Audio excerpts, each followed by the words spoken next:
In 2008, Stardock Games were high on their supply after banging out two absolutely cracking games, Sins of a Solar Empire and Galactic Civilizations 2. This euphoria led them to a classic blunder, dreaming bigger than the hardware of the day could provide.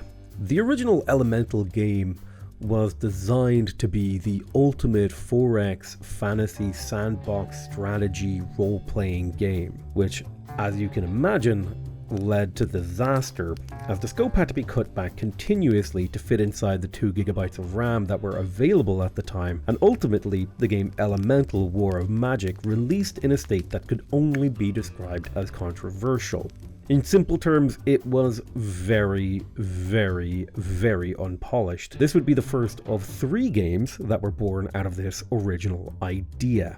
The second game, Elemental Fallen Enchantress, was far better received, and it seemed that Stardock had learned a lot from earlier mistakes. Out of the 3 games, it is my personal favorite, as it was one that really focused on civilization building, which is what I like to do. The third game, Elemental Sorcerer King, was a very weird game that I really liked. I remember watching Quill18 play this game back in like 2015, before I was even a YouTuber, and I was so broke that I couldn't afford to buy most video games that I wanted, so I watched my favorite YouTubers play them instead. Basically, in Sorcerer King, you were trying to rebuild a magical civilization and throw off the shackles of an evil sorcerer king. It was a bit too weird though, and didn't really land with the audience, so it ended up being kind of ignored by people. I actually really love the art style of Sorcerer King, which kind of becomes relevant in a moment because this video is about Elemental Reforged. The basic concept of Elemental Reforged is to try and deliver upon the original vision from 15 years ago that couldn't be delivered due to RAM issues, which led to it being broken down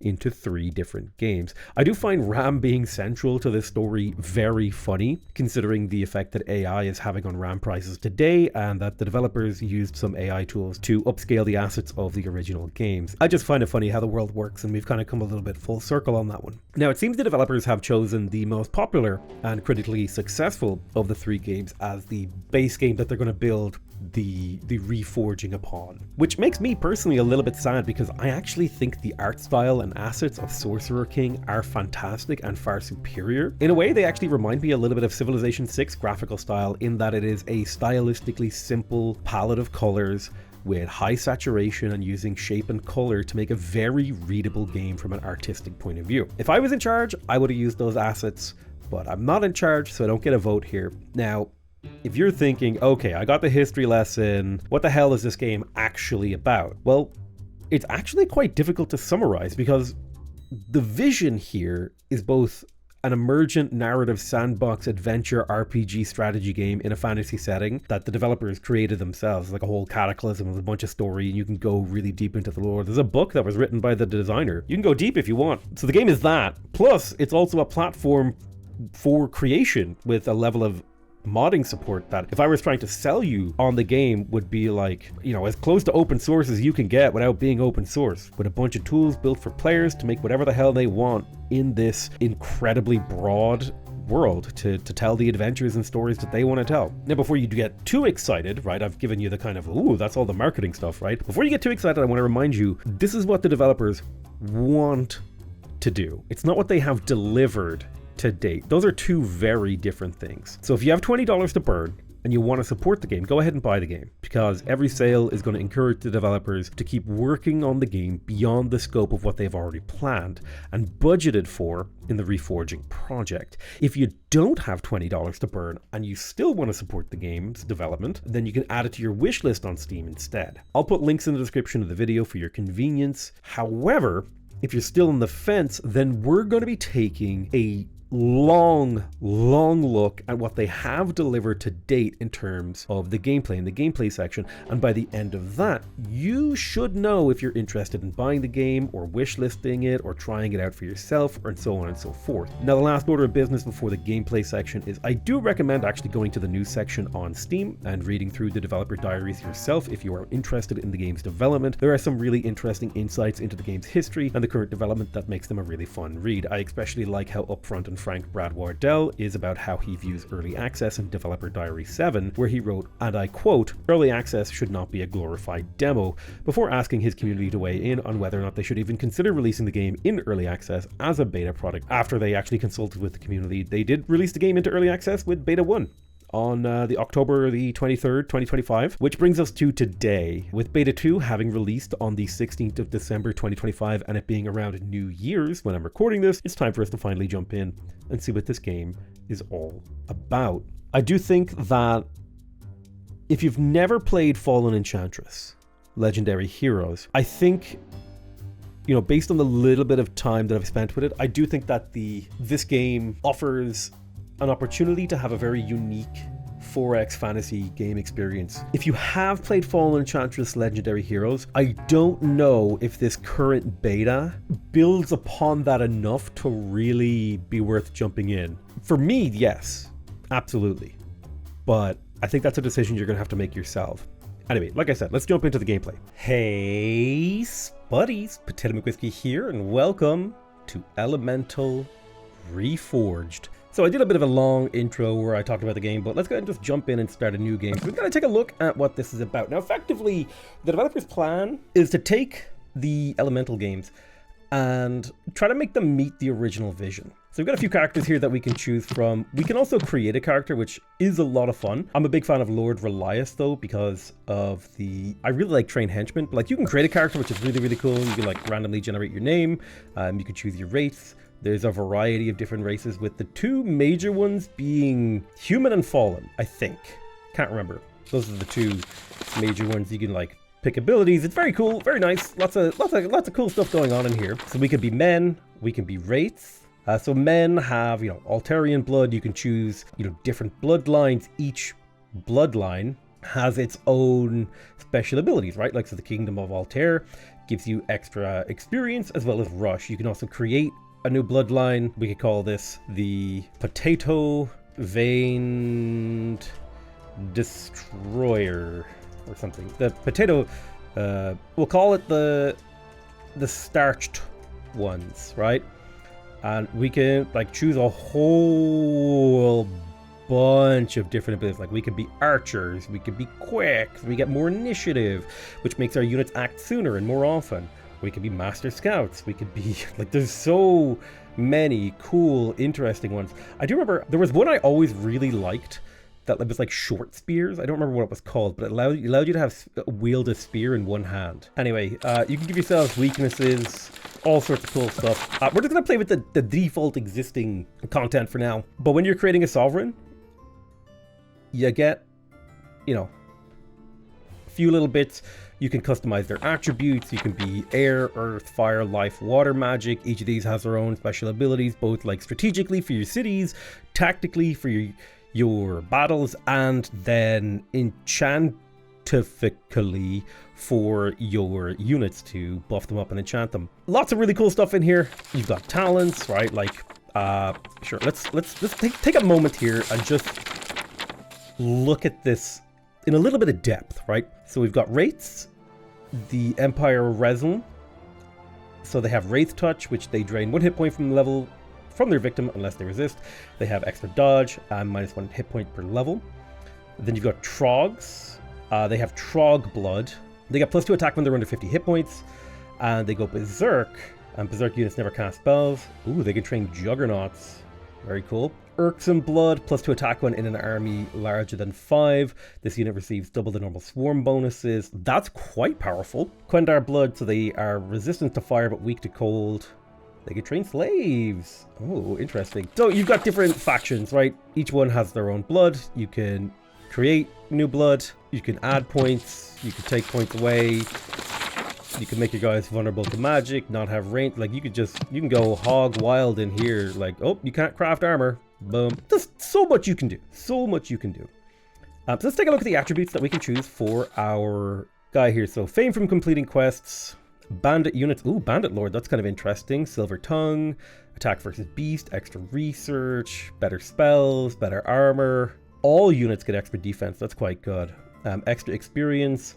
Less unrest. Unrest is really, really useful. This is, I honestly really like the unrest gameplay style because It's a lot of fun to not have to deal with unrest in your cities. It means you have just a better overall civilization. I like to play the civilization style, where you build up your civ. To that end, life can be quite good for civilization development. So like a life disciple with noble. What's also really fun, you can have misandry, so you have extra critical hit chance against male opponents. Like a couple of fun little silly things in here. But like if I really wanted to build like a super powerful sovereign, I think I would maybe go like Earth Life Apprentice into, if I remember correctly, Earth 1 gives you, +1 defense and materials. So this means that you have more production and your units are harder to kill. Then Earth 2 gives you even more defense on your hero. And if I remember correctly, Life has some nice benefits too. Life 1 gives you +2 growth, which allows you to grow your cities faster, makes your champion harder to kill. You've also got healing, very good. And then I think there's a spell that I remember being really good for cities. Maybe it was a fire spell. Hold on, let me a long time. No, that one's good for making your unit stronger. Fire's good for making your unit stronger if I remember correctly. You got Burning Blade, Pillar of Flame, Flame Dart, all these really cool spells. Like Burning Blade gives your champions +2 damage, +1 per fire shard that you have. Burning Hands deals AoE fire damage. Heart of Fire gives all of your units trained in a city +1 fire attack per radiance in the city, which cities can have like 2 to 3 radiance pretty easily if you get them in a good location. But you get more unrest, which combines really nicely with lowering unrest from noble, right? So, which is the one that gives like a lot of, I don't remember, because like Air Apprentice, this gives initiative. That's not bad. I feel like there was one that was like super good for developing your cities. Maybe it was water. +1 research in the city. Anyway, it's been a long time since I played the game. I do remember really liking Earth and Life. This is how I would build my character every time when I would play. I would be a noble. I would take the... Which blood would I take again? Hold on. I really like henchmen. Henchmen are a lot of fun. So I like the Altarian blood. Plus the extra experience is fun. But rather than do that, I'm just gonna play Lord Relias because he's pretty cool in a very interesting way. He has the Altarian blood, which I like, but he's also heroic. So completing requests provide extra experience. And because he's Altarian, maybe he gets extra fame. They have Altarian lore. I don't remember how that works. Anyway, I always liked Lord Relias. He's what I would consider to be the most default of default dudes. I'm just going to do a random map. You can choose custom maps that exist or just randomly generated. I always liked randomly generated maps. This game is very much so about randomly kind of generating a sandbox experience. All right, let's play. Playing a medium-sized map with 6 total players, me included. So 5 AIs. So you get a little bit of story here. We're Lord Relias. We have quest maps, yada yada blah blah blah. We're the race of men. And here's our starting location. So actually a pretty well-balanced starting position. Normally you'll have multiple options. Well, I would say normally. Typically, depending on where you spawn, you might have a few different options. Now, in my opinion, one of the things that I have noticed is the frame rate is a little bit lower than I would like, ideally. Hopefully they work on that. This might be just my computer thing, because my computer's getting old, and I chose the worst time ever to try to build a new one because of the price of RAM right now. I should have, one of the guys I work with in the publisher was like, hey, we'll build you a computer, like, because we will build you a computer. I was like, I'll get back to you on that one. And I kind of wish I had taken him up on it because of the price of RAM right now. God damn. Anyway, so this is our hero, Lord Relias. He starts alone.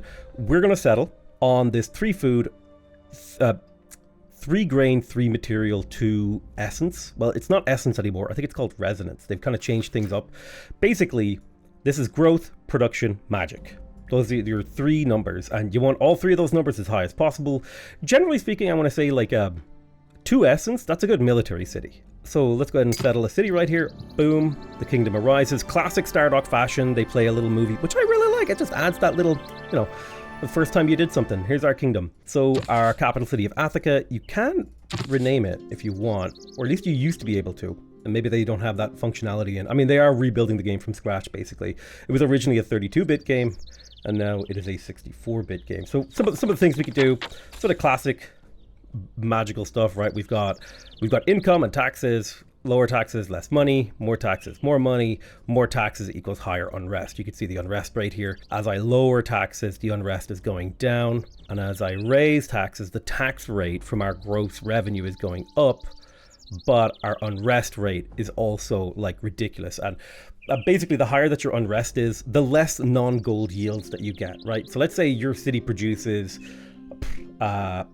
so you can see here, we're producing 24 production here, but we're losing 93% of it due to unrest. So unrest and income are kind of these two things that are in conflict with each other. I always just put tax to 0 at the start of the game because it gives you the best productivity. And you got research. We can't research much right now. I'm trying to remember where henchmen are.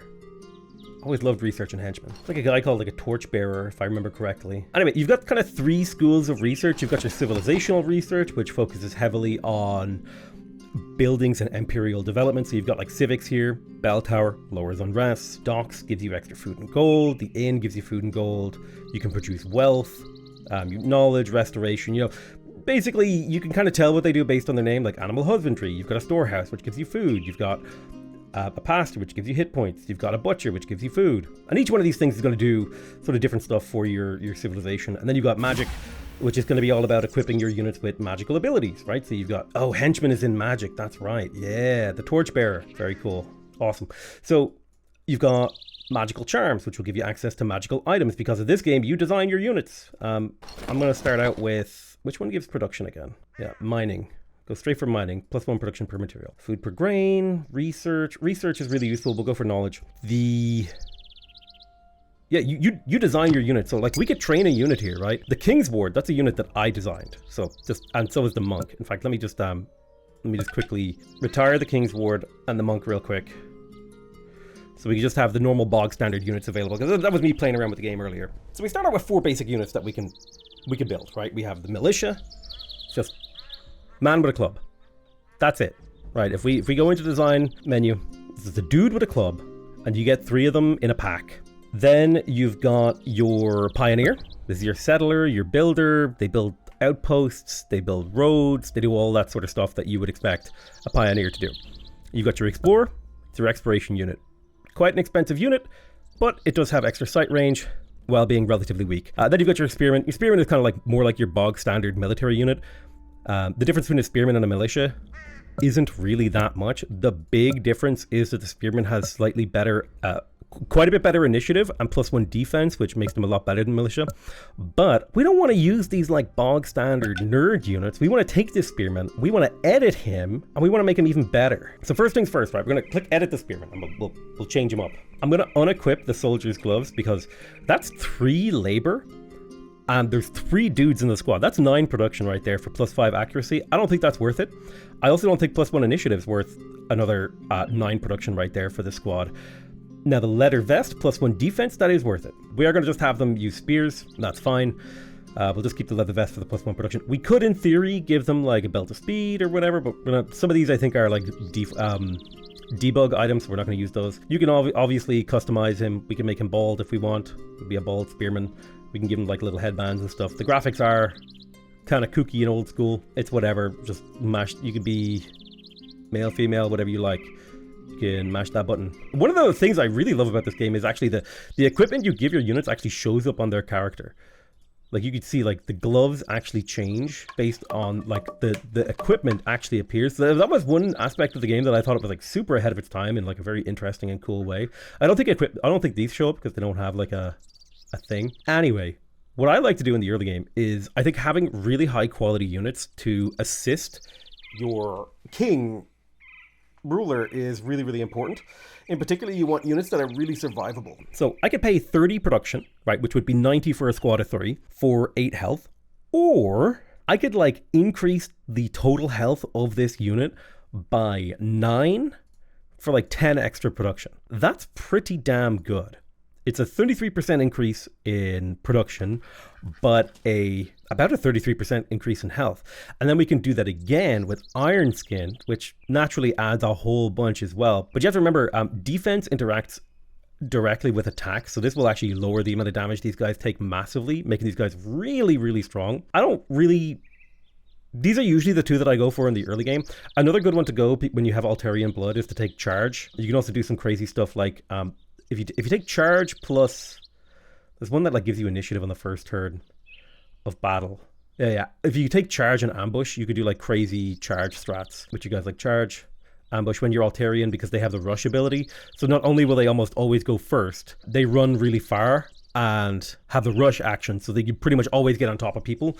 But then you end up with a unit that's like on top of someone and it doesn't really have any good stats. Whereas I'd rather have a unit with good stats who can last through conflict. And since these are early game units, it could be worth it to go for potential. Now, Veteran will make them way more survivable as well. I don't think you need a third perk slot here with these early game Spearmen. You don't want them to get too expensive, otherwise they become like really hard to get out. One thing that can be worth it is to add Lithe, because you basically take away one of the hit points from Constitution to give them an extra 10%, or basically take 10 away from enemy accuracy, which is pretty damn good. This makes this like a really, really strong, highly survivable early game unit that can outlast, like it can take a lot of damage, right? It can eat a lot of damage, which is very important for your early game units, because you don't want those units to die, right? Because you don't have a lot of production, you don't have a lot of resources to make a lot of early game units. So let's go ahead and we can give them a name. I will call this the First Spears of Andor. That's a cool name, right? Now let's give them like a cool pose. All right, let's see, what do we got in terms of poses? I do like the spear over the shoulder here. I kind of want them to be like behind like a flaming background. That's perfect, right? Boom. The First Spears of Andor. They're quite a bit more expensive than regular spearmen, about 33% more expensive, but they're a lot better in my opinion. So Spearmen take 7 seasons, First Spears of Andor 9 seasons. Our hero, I think, can hold up to 4 of these guys in his army with them. Anyway, cool stuff. Train some units. Let's go check out these wooden crates over here. So the crates has been ruined except for a single item. We found a set of alchemist tools that can be sold for some money if we find somewhere to sell items. Now, if I remember correctly, we do have an inventory screen somewhere. Well, that's the crafting menu. I'm still getting familiar with the user interface. We found another ruined item here. We found an adept robe.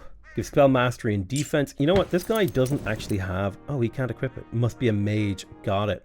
We have already found potential settlement locations over here. Let's take a little peek. Ooh. Not too bad, honestly.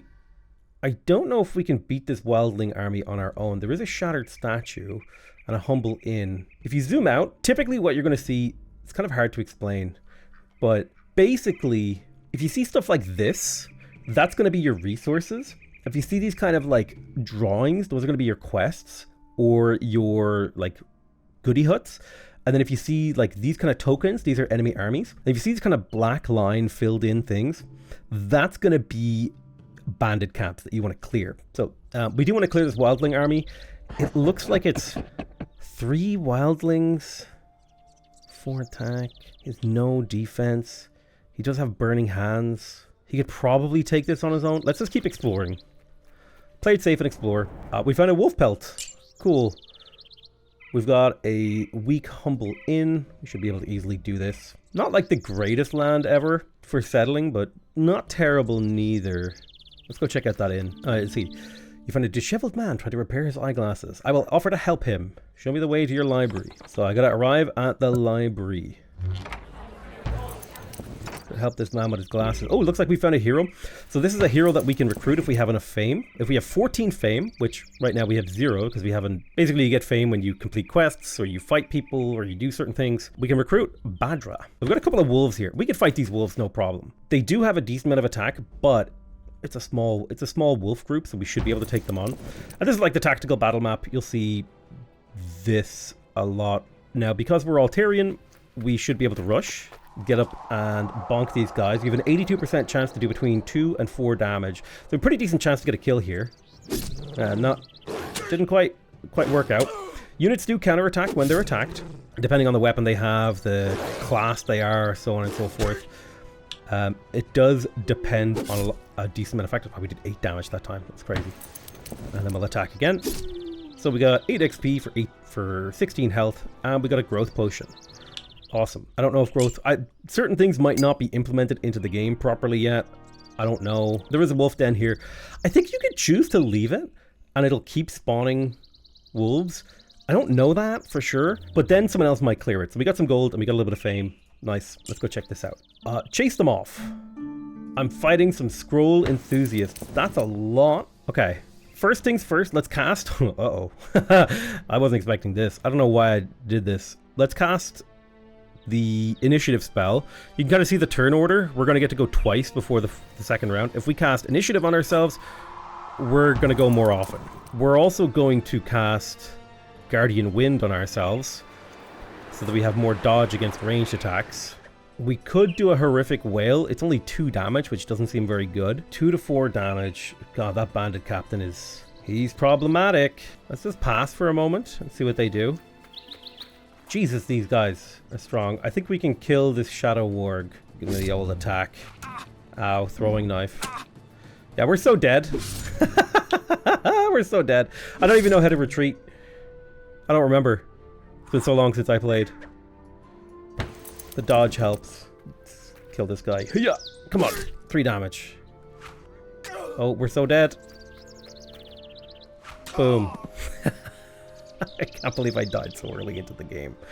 We lose 18 mana and a bunch of health. You get a kill though. I think he does come back after a few turns. Listen, it's fine. We got a wolf pelt. We can craft leather van braces and give them to him, so he has +1 defense. That's less likely to happen again next time. Okay, we'll just, it's fine. But basically, he leveled up, and now he can become a unit.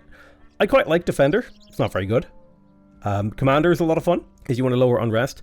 Warrior is really good in the early game because it's very resource independent and just does a lot of damage. So I like making my first hero a warrior typically, especially if I'm playing like Lord Relias or something. All right, 6. So our first unit is trained. Now it's going to cost us some upkeep.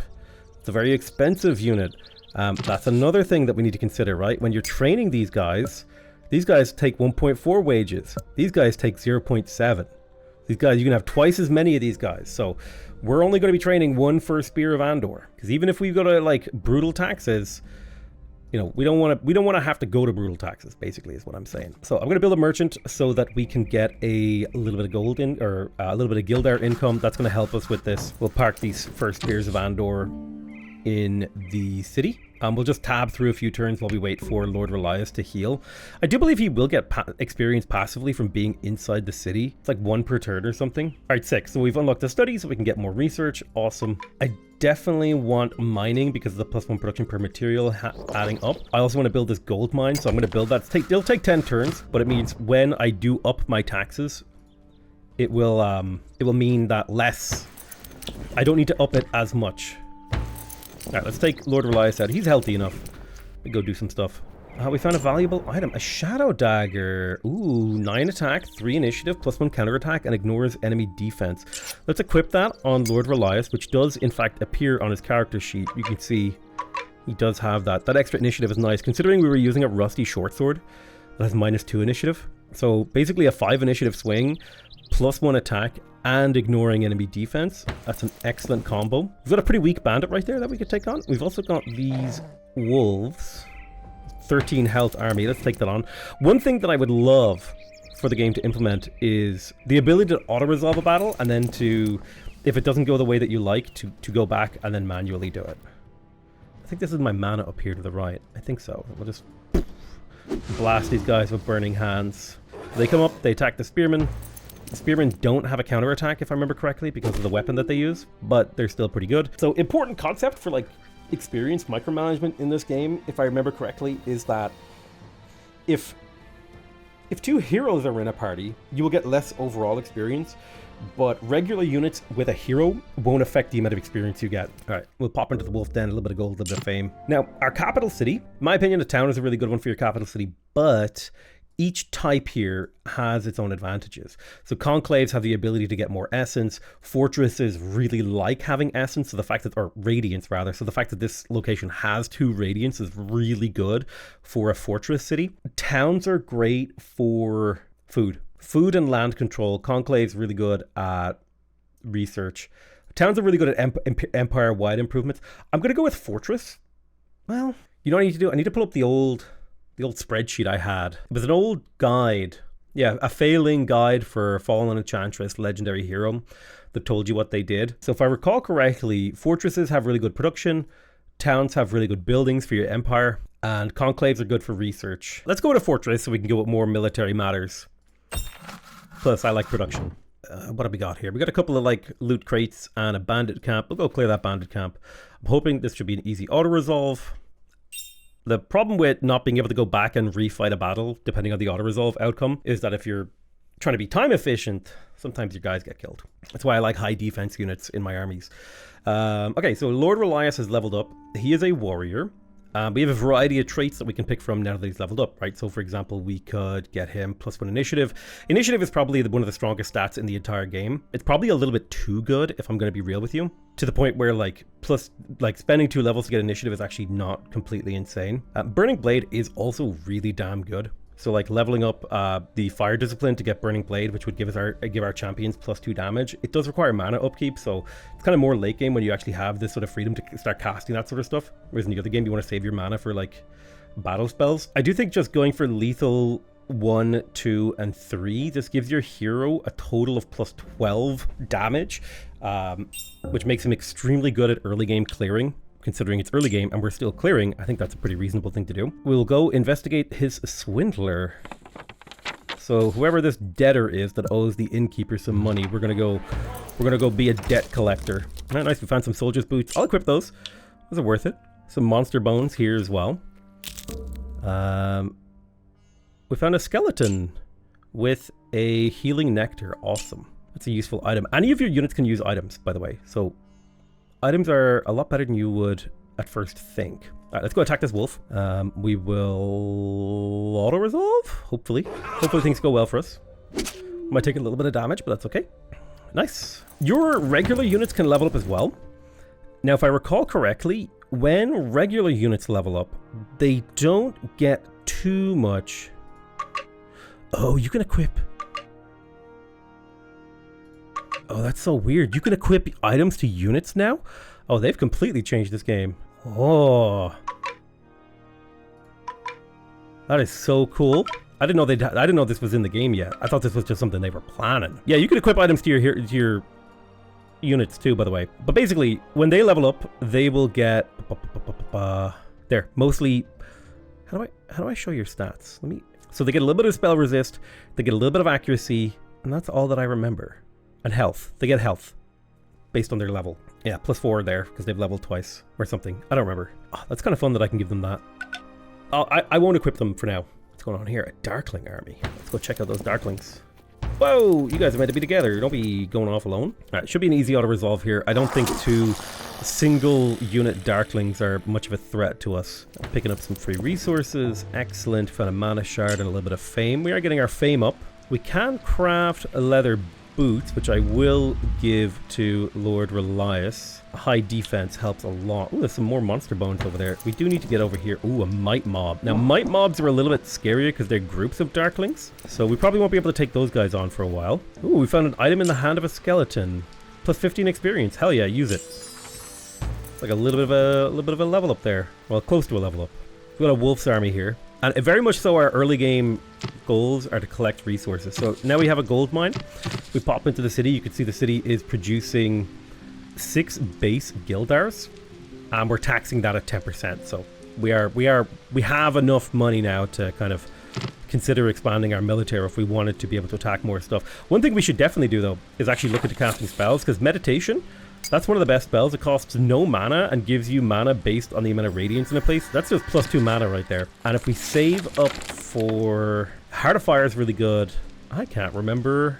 Maybe we don't have those spells yet. I remember there being lots of really cool spells you could do. Let's build a new building. So we could build a forge, which would give +2 defense to units trained in this city. The hedge wall would give units defending the city extra initiative. The training yard will give unit accuracy and discounts on unit training. The workshop gives us extra production. The workshop's not a bad one because, you guys know the thing. What is it? Production is king. You guys know that. You watch this channel, right? All right, let's kill these wolves. It's 3 wolves are full health. Should be an easy auto resolve. Yeah, barely even took damage. Lord Relias did level up. We're going to grab lethal level 2 for another +4 attack. That's +4 damage, by the way. Now, this medium wolf's army is a little bit scarier, so we'll see how they how this pans out. It's not that much scarier. It's just that wolves have pack tactics. So if they swarm upon one of your guys, they can do a lot. And I'm being lazy by not casting spells for initiative. If I was casting spells for initiative, the battle would be a lot easier. So you can see why I put a lot of health on my units, because the AI likes to gang up on them to try to kill them. So I like my units to have good defense and good health so they can take, you know, hits, while my hero does most of the real work by getting up in their faces and popping them. Wow, they dodged me. I actually got dumpstered right there. Right, we killed the Ebon Wolf, who was like the scary one. Boom, another wolf down. Let's kill you, get wrecked, bam. Destroyed. The first Spears of Andor leveled up. Nice, we got some wolf pelts and a potion of might. Awesome. +1 fame and some soldier's gloves. Cool, cool, cool, cool. The might party.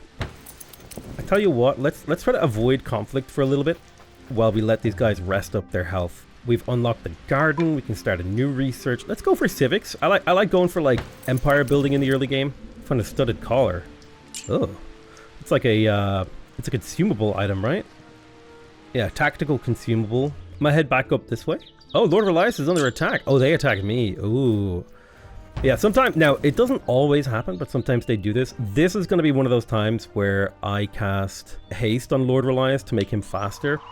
I'm going to pull the spear back behind him. So he should be able to one-shot most of these nerds. So I'm going to get him up here. Maybe we can do a Burning Hands.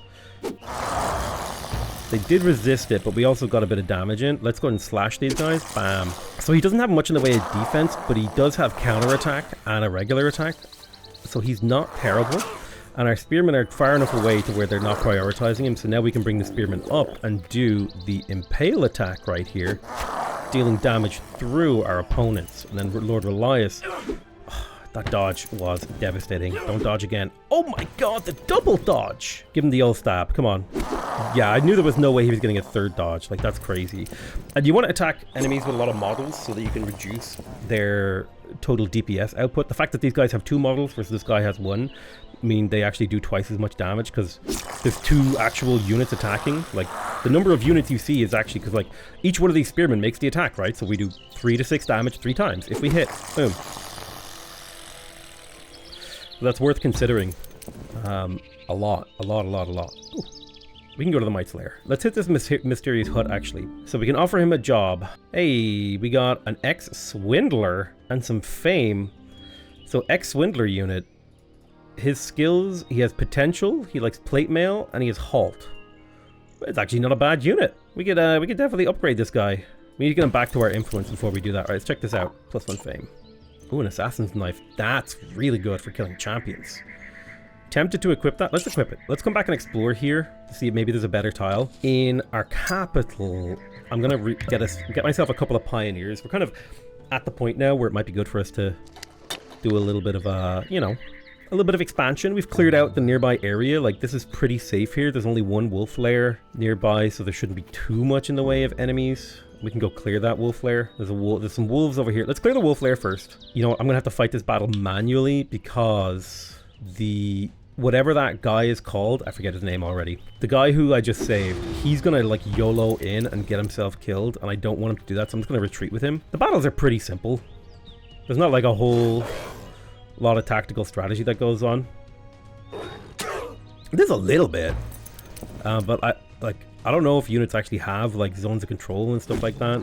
Positioning does matter, but it definitely is one of the simpler aspects of the gameplay. The real gameplay happens out on the world map. That's my opinion. All right, sick. So we got a couple of levels out of that. That's great. We're gonna take another level in lethal. I'm a big fan of lethal, +5 damage. We definitely want to chase down these wolves because we want to clear out any of the bad guys that are in this area. Grab those wolves. I'm going to have to manually fight this because I don't want my unit to get killed.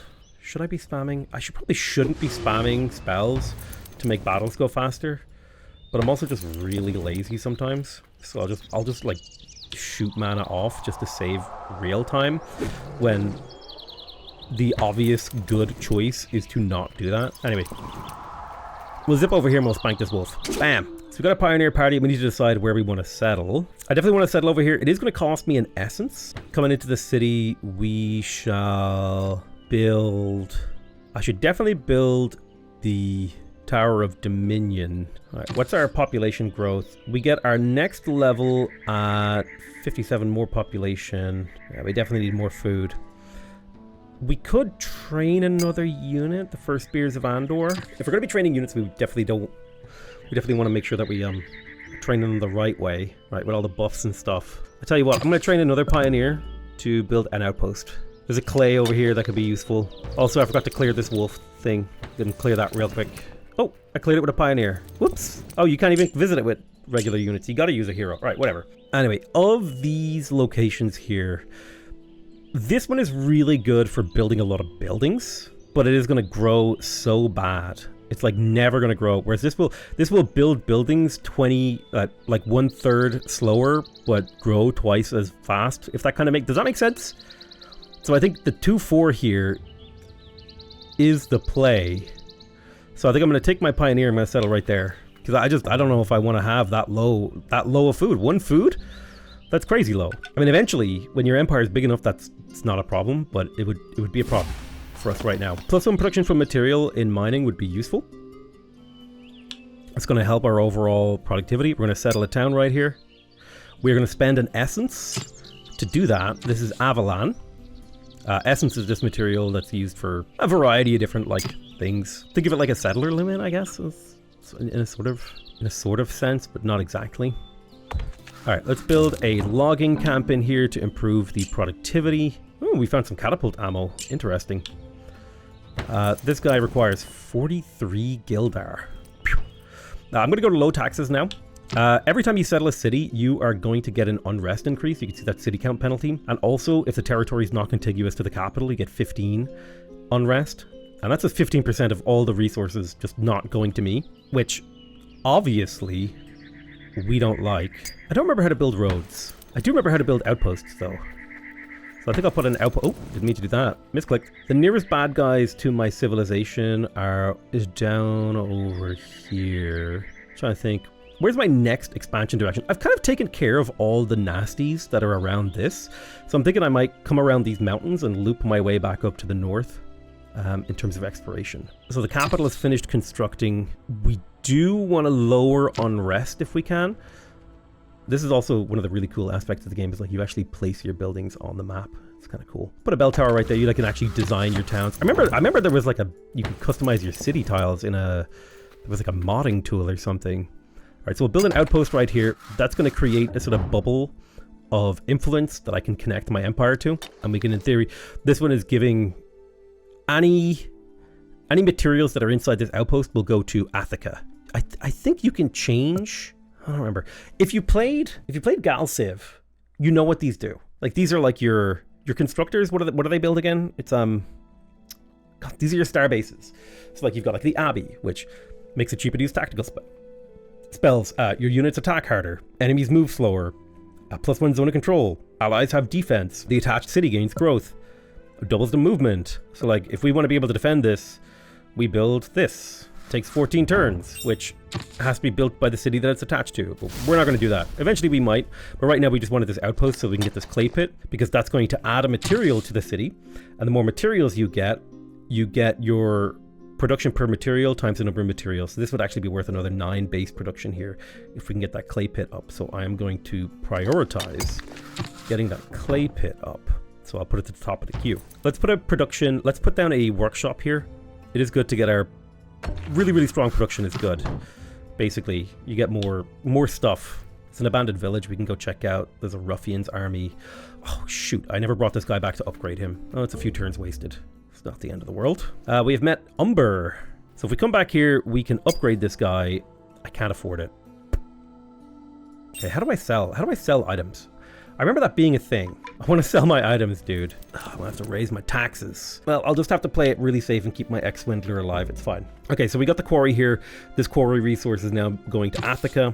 Attica is now getting more production, which is fantastic. We definitely want to lower the unrest in here so we can get even more production. So we'll slowly work on that. Let's go check out this abandoned village. Avalon completed work on the workshop. we would really like to build a merchant. We have connected the influence bubble here to the outpost, which is great. Let's get the merchant for that little trickle of income that we're looking for. Then you go check out this village. See, we can track the source of the stench or withdraw. I think we'll fight let's attack the alchemists. Yeah. What are these guys? A dark wizard and a darkling warrior. I think if I just charge Lord Relias forward and I cast haste on him. Haste is like one of the best spells in the game, by the way. In case you were wondering. You know what? Actually, I decided to keep my Blades of Athika back. Demonic ally? Oh! An assassin demon? Jesus H. Christ. Get him! Oh, he dodged. Kill that wizard, dude. Bam. I'm gonna be sad. Oh, his dependent summoning music died. That was sick. That was so good. That could have been so bad for us. Assassin demon. Surprisingly scary unit. Alright, let's kill this guy. Bam. 17 damage. Feels good. Okay. Some of the UI and stuff, it's not quite there yet. Ooh, displaced villagers. Are those pioneers? Yes. That's big. So we could settle. Let's see. If I was going to settle up here, well, there's not really a whole lot of good cities. There is in theory this wild grain here, which would help us feed Athika. I'll have a look around. Maybe there's a location nearby we can make use of. Oh yeah, there's some good ones. There's some good ones right nearby. Apologies. I felt a little bit unwell and had to take a break, so I'm trying to remember where we were. This has been a cut in the video, just for context, if you're wondering why there might be a little bit of non-continuity in gameplay. I've been pretty sick over the... It's New Year's Day when I'm recording this. I've been pretty sick since, God, I want to say like the 25th, 26th. Ugh. And I am getting better, but it's slow going. Now, kind of zooming out here, we do have a ruffian army. There is an argument to be made for an outpost here, with the fact that there is wheat. So I might take my displaced villagers and create an outpost here. Trying to do like some tile counting. So if we were to upgrade this with a high tower, it would get +1 zone of control, which... Is there a way for me to turn on the grid? Show grid. I would love a hotkey that could turn on and off the grid. I don't know if that's like in the game yet, but the game does have a lot of good options. So like, you know, if I were to place this outpost 1, 2, 3, 1, 2, 3. Yeah, if I place this outpost right here, I will actually get the wild grain. We could leave 2 spaces between these, and eventually they will connect contiguously once we have access. It's a question of, do we want them to be contiguous now or contiguous later? Because if we want them to be contiguous now, I could settle here, but long term, it might be more efficient if I were to settle here. I would have more land in my control. Sort of strategically deciding upon how to place this outpost. And with the fact that I'm settling here, I think I'll just place it here, and then we'll go for the, this requires the construction technology. So if I take a look in here, I think construction's pretty early. Yeah, here it is. Okay. Yeah, this would get us access to the high tower. So it's not too late into the game that you get construction. So we'll go for that. We have 1 move left. We have an ex-swindler. We do need a little bit of money. So let's go ahead and attack. I'm strong. I have a decent number of units. I think I am going to fight this manually because these guys have quite a bit of health. And my ex-swindler is a little bit vulnerable to getting killed. These guys have quite a bit of health, so a Burning Hands, due to the fact that we don't have any things, won't do a huge amount. I can't remember. I think one thing that I would really like to comment on the UI is I wish they would tell you... I think the wolf is going to act, and then Lord Relias, and then the ex-swindler, and then Lord Relias. Something we may wish to consider is casting haste on Lord Relias, which will actually give him another action, I think. Or at least he'll act more often. So we have the Blades of Athika. That's this guy. I'm going to pull him back because he has a little bit too little health to really survive any attack here. And hopefully the counter attack will get a kill. Perfect. Now the first Spears of Andor, they don't quite have the damage. And I would also love an undo button for if you misclick. I think... Like, I didn't misclick here, but I didn't, like, this wasn't an optimal place to go, so it would be good if there was like, ooh, I clicked wrong here, I want to change that. We have a decent chance of insta-gibbing the Baron's Witch, so I'm going to stand right here and give her the chop. Didn't quite get the kill, but she is low, which is great. Unfortunately, these guys don't have a counter-attack. That's fine. We'll take a little bit of damage. She cursed. Let's kill the witch. I think it's important to, you know, burn your local witch. Now, in terms of battle positioning, not many units can get to this guy, so it's quite safe for us to attack with him. Let's continue bonking with this guy. He's no longer in defense mode, so he will take a little bit more damage, which is great. And yeah, we can almost certainly get this kill. Perfect. We'll give him a little stabby stab. Let's get this one. Almost a kill. Perfect. And we'll finish them up. Excellent. A couple of level ups. So Lord Relias leveled up. Now we have the +3 attack. We could go for parry if we want him to be a really good counterattacker. Getting extra stamina is useful if we do actually pick up some of these abilities like Blade Rush. Pack Tactics can be really good. I'm not entirely sure, I don't know how Swarm works. Basically, I know that like if you have multiple units standing adjacent to an enemy unit and one of them attacks, you will do more damage, but I don't know how the Swarm bonus works. And it's kind of a question of, do we want our guy to be a swordsman? Which is, we go down the Master Swordsman route here, which will get us counterattack damage, and then extra counterattacks. Do we want him to be a basher, right? So using bonk weapons, which is really, really good at defeating, basically doing AoE damage to large groups of enemies. Kind of, not exactly. It's not AoE damage in the way that you think of it. It's AoE in a single target group, which kind of, basically groups have different number of entities in them, and you can get attacks that do more damage per entity. We could also go down the Dragon Slayer route here. I would like to get hit points and better armor eventually. There is a solid 25-40 hit points here. I don't think I'm going to go down the Axe Tree, which would give damage when using Cleave, and also the Sweep attack. I quite like the Swordsman route. We do have Discipline, Splash Damage, Bloodthirsty, Revenge, +8 physical attack bonus. This is when you're below 25% health. We could go for Reap, which would allow us to restore 3 health whenever we attack someone. 3 health really isn't that much when you attack. So there's part of me that's like, what if more initiative like did a lot more work for this guy? Should we upgrade his magic?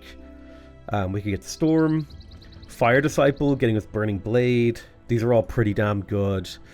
I think it would be nice to make Lord Relias have a lot more health. So I'm going to take Endurance and Brute and just go down the health route for now.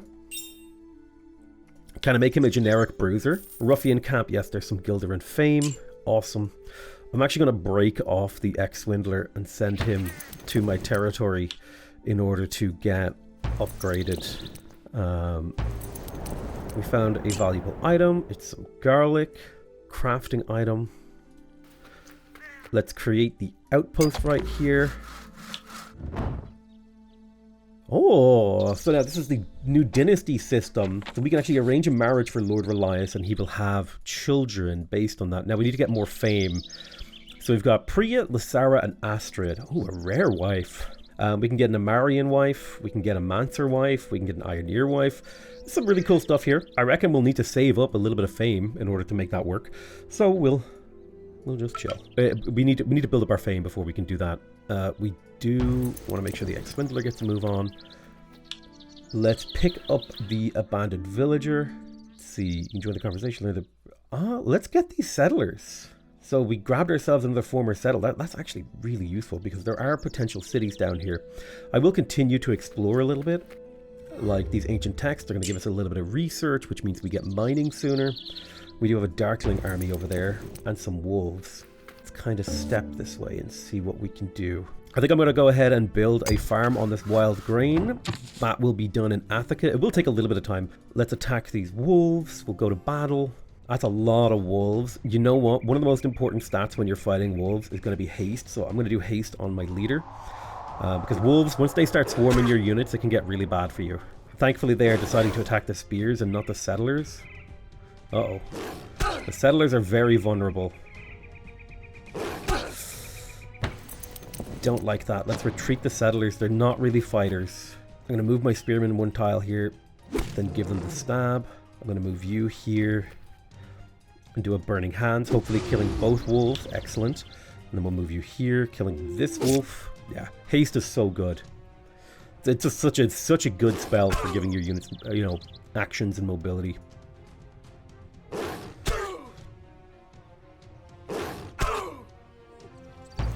Yeah, initiative is kind of everything in this game. The more initiative you have, the more actions you can take. Boom, like my lord is just acting twice in a row because of his insanely high initiative. Perfect. Nailed it. We found some animal bones. Increases dodge by 1. Let's use it. Okay, there's a few valid locations. We could settle a conclave city here. 4 food, 3 production. Like, that's not bad. 3-4 is pretty good, but with a single essence, that actually stands out as quite a decent city. So I might settle that. Plus, it's right beside a water shard, and it is in and around a whole bunch of land that we probably want to get our hands on. Let's have a look at Avalan. Okay, Avalan has no construction. It is completed. It's building. I don't know what it worked on. So unrest is decently high here. We could get a bell tower to reduce that. It wouldn't be bad to get extra research. The zone of control of this town, if we kind of zoom out, it would get the horses, but it's not really that important. Probably not. The monument wouldn't be bad. It would expand our borders. I think I'm going to pick up the bell tower. Lower the unrest. Improve our overall economy. I don't know if unrest really affects tax rate, but just keeping unrest lower across my empire is, I think, a reasonable and sustainable goal. Alright, these guys have made it back home, so we can now upgrade them, spending 100 coins to get 3 ex-swindlers in this party, and we'll send them back to rejoin the main army. I mean, this is probably not the best city, but we're just going to settle it anyway. We'll spend an essence on it. We'll take our 2 units out. We will... Well, I wanted to take 2 units out. We will go ahead and auto-resolve this. Should be a very easy kill. The fact that our first spears have so much health makes it a very achievable battle. There's also some wolves here. Again, this should be an easy kill. We're fighting against very, very weak opponents. Now, there is an argument to be made that I should be saving these for, like, a new hero, like if I have a son. But there's things that we can do to level them up as well, so we'll kind of play it. Okay, so I could, in theory, recruit Ulfner. What is he? He's an assassin. I don't really want an assassin. I'm kind of hoping to get a general. Can I lower my tax rate? Yes, I can. We're only losing 0.2. Lowering my tax rate will speed up the overall construction in my entire empire. Now, this city does need construction. We could train defensive units. I think what we'll do is, starting with a pier isn't bad, because it does give us extra food in here. We have, I forget how much grain we have. We have 4 grain, so this is worth 20 food.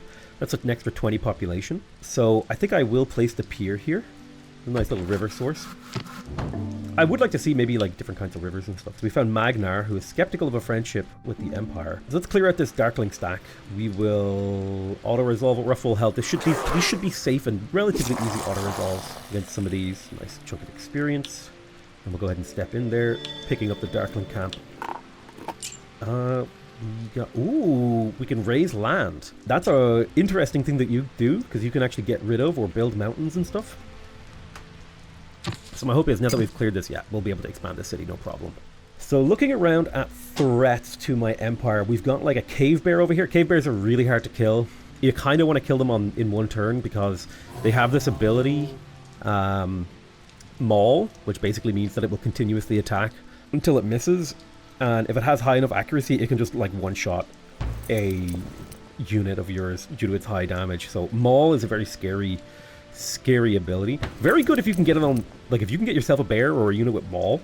Damn, it feels good. Now the nice thing is, by placing this outpost here and then building the farm, Athika is building the farm, but the farm will actually go to Thailand. It was kind of like a clever little bit of negotiation there. I'm going to do a kind of a hemicircular sweep here. Gonna sweeping out this way and then coming back down to prevent any invasions. We'll kind of start making our way over here. Let's see, we've got a couple of wolf armies. We're at relatively high health. This should be some easy auto-resolving, getting us some wolf pelts. Lovely. Beautiful. They're all dead. We'll do the same here. Relatively weak wolves. They will do a little bit of damage to us, but we should be able to clear them out. Lovely. More experience. And actually a wolf lair. +1 fame. Got access to a sharp axe. Okay. We've got some bandit armies as well. Now, coming into Athika, there is an argument to be made for making an explorer-style unit who has the scouting abilities, because that gives it the +1 sight range, which can help with your army. So I think I'm going to change the explorer. I'm going to modify it. We want our explorers to have a little bit of armor, randomize how they look. I don't want them to be weak, but I do want them to be pretty cheap. Let's see, do I want a staff or a spear? The advantage of the spear is ignoring defense and also being immune to counterattack. The thing about staffs though is that they're basically free. We'll take the staff. We definitely want them to be a scout unit. We could make them a sort of balanced dodge unit, harder to kill. Well, that just makes them easy to kill, so I would rather just go with them being fairly tough. A tough scout that's hardy, that can survive auto-resolve. So we'll call this the King's Tower. The idea being that they're explorers, right? They provide vision. So I'm going to recruit a King's Tower for that +1 sight range in my King's army. All right, another auto-resolve. Cleared it up. Lord Relias has leveled. I don't know if potential is really worth much. It takes so long for that experience bonus to pay off. I think I am going to pick up quick because initiative is so good. Although, I think I'm going to start picking up some disciple magic levels. Darkling Warrior. Yeah, they're not too strong, so I should be able to auto-resolve this without losing anything. This again goes back to that thing that I was talking about, that I really wish this game had a thing. Also, I kind of wish that you could individually, like units would randomly gain promotions as they leveled up. It can be fun to kind of have them develop that way. In Avalon, we finished reducing the unrest. Now, the unrest will have increased a little bit due to the city count penalty, but that's fine. Let's see. I do think that the study is a building that's very worth building. Let's have a look at the city's growth rate.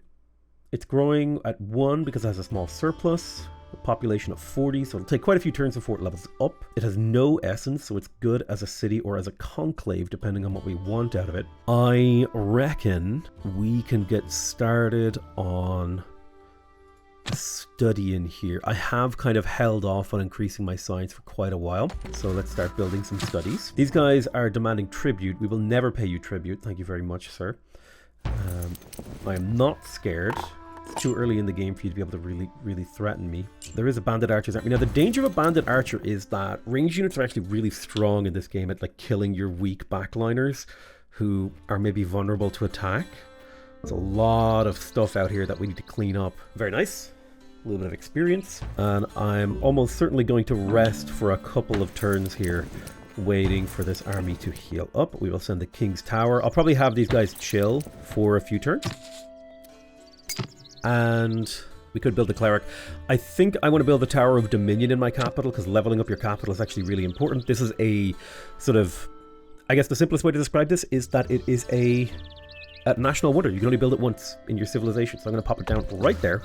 It's going to provide us some nice benefits in this city, most notably in the way of population growth and fame. There we go. We have access to new technology. We can now get more metal per season. Importantly, we get extra production from our materials, which is going to improve our overall output. Let's see, administration, trading, agriculture. We do really want construction to make our empire contiguous if we can. There's also the mason here, which is an upgrade to the production. Let's see, warfare, leatherworking. I think focusing on imperial development in the early game is reasonable. We've been attacked by these archers. So I don't want to auto-resolve because I want to make sure that I'm able to dictate how the fight goes myself. I'm going to go ahead and do +5 initiative. The Blades of Attica, I'm going to position them right here behind my lord in support. But I don't want them to be able to get... I don't want the enemies to be able to get a good surround on my less healthy units. See, so we've got a Baron's Witch. Let's kill the witch if we can. A dodge. Yeah, because she has magical abilities. And magic has the ability to swing the state of the game quite a bit. So it's something you need to keep ready to deal with. Let's go ahead and wipe this guy out. Oh, that was big damage. Now the archer is running, but he will be able to attack, and he does decent damage at range. We're going to do 3d6 damage 3 times with 70% chance. Very nice. Lovely. I'm going to use the rush command so that my hero can take another action to attack this archer. Boom, and they're dead. Let's go ahead and wipe these guys out. I do appreciate that the tactical battles in this game are, relatively quick and easy. I think there is a time and a place in a game for like really complex, deep tactical battles. But I think if you're playing this kind of game, like keeping them simple is nice. Now the question is, how far out do we need to clear out monster thingies to provide a safe haven for our empire? That's a good question. I think we will head over here to this Quendling Den if we can. Now, Thailand has finished its construction. It built a pier. Definitely we would like the logging camp if we could get it, as that will provide us with +1 production from material. The city is already, it has 3 materials, so that's basically +3 production. If we get the unrest down a little bit in here, It'll be quite useful too. One of the big things is we're going to need to try and make this contiguous to our capital. Current unrest levels are tough to sustain. A lot of resources around here for us to pick up. Let's have a look. The Quendling's army. Now these guys are a little bit stronger, mainly because they have very, very, very high attack. They're using pikes. Now they have relatively weak defense, but the pikes make them quite scary. They don't have that much health. I do think that Lord Relias here can take them on pretty much solo. Reslan are offering me tribute. I'm happy to take that. Now they are counterattacking. That's fine. So Lord Relias, he has a pretty decent chance of getting an insta-kill. We could also do a Burning Hands, which gives us a chance to kill some of them. They're immune to burning. I forgot. Oh, well, that's me being a silly fool. Of course, the Quendlings are immune to fire. I should have known better. Decent chance of a kill. Excellent. They are scary, but they are single entities. Groups of units are... Funnily enough, groups of units, like people... Individual people, like single entities, aren't that scary. Big groups of people are scary. Big monster single entities are scary. Okay, let's grab this Quendling Den. We got some fame. Cool. Actually, we got enough fame now to where we can consider getting a wife. Let's see. Marana is here. She's a lore master. You're a mage. Interesting. We could marry Marana. She's a Marian. Now, the advantage of her is that she would give us access to life magic, which we currently don't have access to. Now, I can't really, I don't know how to, I would love to be able to actually click on and hover over her abilities, which I can't really do right now. We could wait until we have the fame to get Astrid, who is like the rare wife, I guess. I think rare just dictates how good her abilities are and how much stats she's rolled. And she will join our empire. She's a level 8 hero. So it could be quite fun to wait for her. I think, you know what, let's go for the rare wife. I don't want no common wife. I want the legendary wife. You know what? My wife is legendary. IRL. Now, I'm trying to remember. Oh, there you are. Okay. I'm gonna zip back here for a little bit of regen. Attica has finished construction. I do wish it was easier to tell what I had just been working on, because I forget that a lot. We could build a forge here. I don't think we're ready to start pumping out units. I'm kind of more interested in continuously building up my economy. And to that end, I think building up studies is very good. I do think that building here on this tile will push my border slightly closer. I think it's time that we got a monument, honestly, to try and make these borders a little bit more contiguous. And if I build here, that will actually boost the borders by a tile and then another tile. So I think I'm going to build a monument right there to try and strategically move things around. Now, Avalon has leveled up. Now, this city has no radiance. And typically, you want to have 2 radiance if you're going to build a fortress, because there are certain spells that you can cast on fortress towns. Fortresses are really good at recruiting units. With low radiance, you either want to go with a conclave or a town. The food in here isn't like super high. It's only 2 grain. So that pushes me in the direction of a conclave, because while towns are really good at growing, conclaves are better at generating short. Basically, towns are really good if you have a lot of food and you can like keep them around for a long time, whereas conclaves are better at giving you stuff right now. So I think we're going to go for the conclave direction. You know, that's going to open up some new buildings here for the conclave that we'll get to work on in the not too distant future. So we could get a 25% research bonus in this city. We are already producing about 4.2 research due to the base conclave and the study and all that sort of stuff. So this would be pretty damn good, helping us get through the tech tree a little bit easier. I don't necessarily know if we need the monument. The herbalist would be nice to get a little bit more mana. We don't really need the mana. Getting extra food per grain would help. Let's see. Yeah, because that would get us an extra 30 food, which would get us... We'd only be 20 population away from being able to get to a tier 3 city. So I do like the idea of getting the garden early to start building up towards that later game. Trying to get this city to level 3. So we will go for that. Okay, yeah, I think we're heading back. Now, a Radiance of level 1 is good for either. You can kind of make a Fortress City work at a Radiance level 1. Towns are pretty good. What's the food like in here? This is 5 grain and 3 materials. I think this is a decent town. So let's go ahead and make it a town. Towns are good if you can grow a lot. We have a huge food surplus in here. Towns have a lot of buildings and upgrades that improve your economy empire-wide. One of the things we should definitely do is to build a bell tower. We also need to expand the borders of this town. So, but we also want to get more production, because production is king. So let's build that workshop to get that up. I can't get a wife just yet. I don't have the essence to get a wife. We don't have the mojo. Attica has finished construction. We should see the borders expand next turn. Takes a turn for that to kick in. We could build a cleric, would lower unrest further, while providing us with a small boost of fame. I do like that. I think the cleric is an upgrade of something else. I don't remember. I can't remember. Game is hard. All right, the King's Tower party is here. That's going to provide us with extra vision, allowing us to scout and clear out the local area easier. Our main mission is to try to push back any of the monster dens that are nearby so as not to get raiding parties into our empire. Sort of controlling the space around us in that way. So let's go deal with this Darkling Warriors army. So we've unlocked agriculture. This is going to give us bakeries. These can be built in towns. They give you food empire-wide. You've got the granary, which is an upgrade of the garden, and the upgrade to the farm, which gives you extra grain. So all really good stuff with regards to food. Administration, also be very good. Trade is nice to improve your income. Trading also gives us roads between cities, so I'm going to pick up trading now so we can kind of get our empire a little bit connected up. Most of these Darklings are puny and weak. I'm going to fight this battle manually because especially when your units are low level and fresh and not very highly armored, fighting your battles manually can help prevent unnecessary losses. Losing a unit this early into the game is a huge investment loss, really, that you want to try to avoid as much as possible. And these are pretty hefty stacks of Darklings. They're not like the greatest unit, but the fact that there's 3 Darklings per thing is enough to make them give me pause with these very, very weak and young units. Okay, so the King's Tower, I'm going to rush ahead and see if we can get a bonk on this guy. Perfect. And then with my spearmen, I'm going to rush up and see if we can get a jab here. Beautiful. Killing 2 out of 3 of the units. Let's try to reduce their unit quantity as well. Excellent. And then see if we can get up and kill the Darkling Warrior. These are just regular Darklings. Darkling Warriors are a little bit better equipped and have better stats. Yeah, just doing ping damage. But yeah, fights in this game are very swingy. Things can go very poorly for you very quickly, so you need to be ready. But the X-Winter, I believe, has potential, which is getting him extra experience. Let's go ahead and check this out. +1 fame. We can get a refreshing elixir. That's quite handy. So this is Asha Furnace-Bone's army. This is another empire. This is the empire of such and such, whose name I forget. The Empire of Magnar. I think we could take this on. This would be a major setback for them if we were to step forward and kill this. The question is, is it worth it for us to, at this point in the battle, to engage in a war?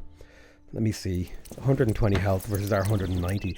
Genuinely, I think Lord Relias could take on most of this himself. The fact that Asha Furnaceborn only has 32 health. Now, we could lose a unit in this exchange, but it could be very worth it. I'm going to do something kind of a little bit sneaky here. Oh, it's raise land scroll. I wanted a lower land scroll so I could step over these mountainous terrains. These mountainsides are impassable. With the fact that it would take me multiple turns to get over here, I think we're just going to zip north instead and see if we can't deal with this cave bear. Okay, we get champions available. Now, I think the developers have kind of talked about the fact that they're going to get rid of these passive champions appearing, and you're going to mostly want to recruit them from the map, but it's fine for now. Ooh, it would be nice to get an Earth Apprentice. There's that +1 material to cities is really useful. So I'm going to take Inslow here. Recruit him. He will appear near your sovereign. He is a generalist. I'm going to put him into the city of Thailand for now because I can't really afford to equip him with a full army. But if he sits in Thailand, he will actually give the city a small unrest reduction, which is nice. In Attica, I would like to build some stuff. Let's see. Yeah, we're not ready to go for unit production because we're not really looking for war or anything like it. So I think we'll build a garden in here. What's our current food output? Yeah, it would be nice. We do need a little bit more growth. So I'm going to grab that garden. We are attacking the cave bear. Okay, this is a very strange battle map. I'm going to cast initiative on Lord Relias because I need him to act as often as possible against this bear. We're going to have to use swarms of attacks on the bear to get this thing down as fast as possible. Now, if he attacks this guy, there is a percentage chance that he could kill us. Now, he doesn't counterattack. This is the first Spears of Andor. They do between 1 and 3 damage times 3, 65% chance. 5 damage isn't bad. Let's get Lord Relias in. He's going to do between 11 and 23 damage with a high... Oh, he critically hit. That's beautiful. Good job, Relias. That was fantastic. Okay, first hit. He's going to get to attack again and a dodge. That dodge chance really paying off here. Come on. Let's get him. Lord Relias with the second critical from the top rope. Cave bears. Cave bears are very scary. I have memories of playing this game many years ago and getting entire armies wiped out by cave bears. Like armies of militia that I hadn't properly equipped for the fight. I do like the idea of settling in and around here in some of these lands. I feel like this Darkling camp, this Wildling camp needs to go. Ooh, potential chance to get an attack on her. Now we might be able to get her. So I think we built the building that gives food in here, so we will see some more growth. We don't need the zone of control. We could build the granary. This would give us a bunch of extra food, letting us get to the next tier. First, I'm gonna build a monument just because it's a really quick build, and then I'll build a sage because it's going to be a little bit of extra science in a city that produces a lot of science. No, change my mind. I need this place to grow, and we don't need much magic right now, so we'll focus on that. Then in Thailand, it would be nice to get the merchant to be able to improve our Gildar income. +2 Gildar per season based on our tax rate. It's helpful to mean that we could, like, the more Gildar that we produce, the lower our tax rate can be in theory, which is a very nice thing for us. Oh, I do think that we attack her. There's a potential here to wipe out her main stack, which would significantly put her in bad shape. So Magnar, I'm going to declare a war. Her power rating is 17. I don't know what our power rating is. I don't know how to tell that. Oh no, that's our power rating. Theirs is 11. All right, cool. Let's catch her. So we're catching her off guard is the hope here. I'm going to storm forward with Lord Relias. I'm going to give him +5 initiative so that he can act a whole bunch. The more times he can act, the better. She dropped a hopelessness on us, which I think siphons off our stamina. Let's use a rush here so we can get up to just bonk him. Oh, beautiful. That slave militia didn't stand a chance. The King's Tower, I'm going to rush forward as well. I'm going to try to take out that last slave. Excellent. Already one enemy unit down. The First Spears of Andor. I'm going to try to get a flank attack on this enemy spearman. Pow, lovely. 10 damage. Didn't quite kill one of the models, but almost. We could go for Asha Furnaceborn herself. I think what we'll do is we'll take one step and we'll bonk here. Oh, big damage. Love it. Get him. Nice. Another action. Candle Cloak, I believe, makes you take damage when you attack people, but that's fine. We've already reduced the number of enemies down to a level where taking a little bit of chip damage on attack is fine, because we managed to kill 2 units before she ever got to cast that. That's the power of acting really quickly. Magic is very powerful in this game and can turn battles. That's why you got to be ready to act in a way to make it so that the enemy's magic doesn't matter. So Harvin Harvest has been injured. He now has Flesh Wound, making him weaker. This is another hero. And we got some levels. Lovely. My general can level up. I do like Fireball. Fireball's really good. It's a really good ranged attack. So I'm going to go ahead and level him up as a Fire Mage. That was a very successful attack on Magnar. She kind of was in this area, so we don't know where she came from. So we're going to want to be able to align ourselves with the defending against any potential counterattacks. This should be an easy auto-resolve. These guys are weak. Lovely, even more levels. My units are leveling up like crazy, which is really nice. It makes them quite a bit stronger when they level. Crushing Magnar's main hero stack is going to set them back quite a bit. Leaving yourself vulnerable like that is just super not recommended. I am going to cast Enchanted Hammers on Athika here, as that will give us a little bit more production. I'm also going to cast Meditation on Thailand here, just to get a little bit more mana income, as it's free. So we could do Tutelage. I think I will cast Tutelage on Lord Relias. It'll give him a small bonus to experience gain, which is very useful. Let's clear this Wildling army. They're pretty weak, so it should be an easy auto-resolve. Lovely, lovely, lovely. We'll also pick up this loot. Thailand is ready for a new construction. It is now connected to the capital, so it has better unrest than it had before. I don't necessarily know if we need more zone of control. I do think it would be nice to get like crystal crags and stuff up. We have a life shard, we have a water shard. This actually makes me kind of consider wanting to go for shard harvesting here. I'm going to go for shard harvesting, as this is going to open up the ability to improve this city quite a bit. I'm also going to build a monument here just to expand the borders of this town. Okay, I can salvage a few books. I'm going to take the research, which just means we get this really quick. It's like a little quest. Let's go back to finishing trading. We have the fame now to do a marriage to Astrid. I'm just doing it for the meme, right? Propose. It'll cost me an essence. Awesome. So over the next few turns, I think there's a chance that we can... I think she'll join my empire, actually. So here she is. She is a general, level 8 general. So let's see. She has a calming presence, so she lowers unrest and presence in a city. She gives materials when in a city. She gives army critical hit chance. She's an Ironeer. She's quite good. She would work well as a general, I think. There's a noble. There's a line where you basically you have them govern a city. Yeah, we're up against some pretty weak units here. This should be an easy auto resolve for us. We should consider settling in and around this area.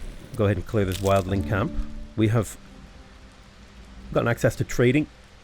We've got Harbour. We're going to give us food. It's an upgrade. We've got the market. That's going to give us more Gildar. We've got the Merchant Cross Bazaar. This is like a world wonder. In terms of administration, there's some nice building upgrades here. I think we're going to research administration, and then we're going to look into getting some other tax from other trees, because we've kind of focused very heavily on the improvement and construction of our empire. But you can see we have nice roads between our lands now. I think it would make sense for us to get another pioneer here. So we will, as there is land up here to the northeast that we're clearing out now. Let's go ahead and check out this quest. So we can get a Doom Club if we kill some rats. So we clear out that rat's nest, we'll get an item. I, of course, am very happy to do quests, particularly as King Relias due to his Altarian blood. Okay, these units are a little bit stronger. They have like a big rock spider. Well, I say big, it's just, these are the babies and this is the big mama. Although the size difference wouldn't tip you off to that. I'm going to try and get the Blades of Athika to rush out to the side here and get an attack off on these guys. Perfect, we killed a Spiderling. That lowered the enemy's capability to fight. The King's Tower, I'm going to try and fight on the periphery as well. We just pinged them for damage. But I'll put the First Bears of Andor, who are a little bit higher level and thus able to take and deal more damage, while Lord Relias holds the center, kind of using flanking positions. Now I do want to go straight for this Rock Spider, so we'll cut our way through the center. Hopefully he'll get to act again, and we can cut our way through to them again. Perfect. Now he basically has to fight us. We can use our trash to clear the trash. These units will begin to fall off in terms of their usefulness. So they're mostly just like tanky units who buy time for Lord Relias to do the damage. They're basically designed to occupy spaces in my army and not die quickly, rather than deal damage.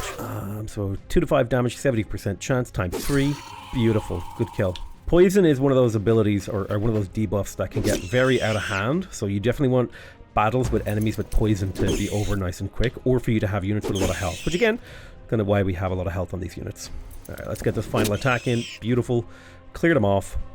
Level up on the King's Tower.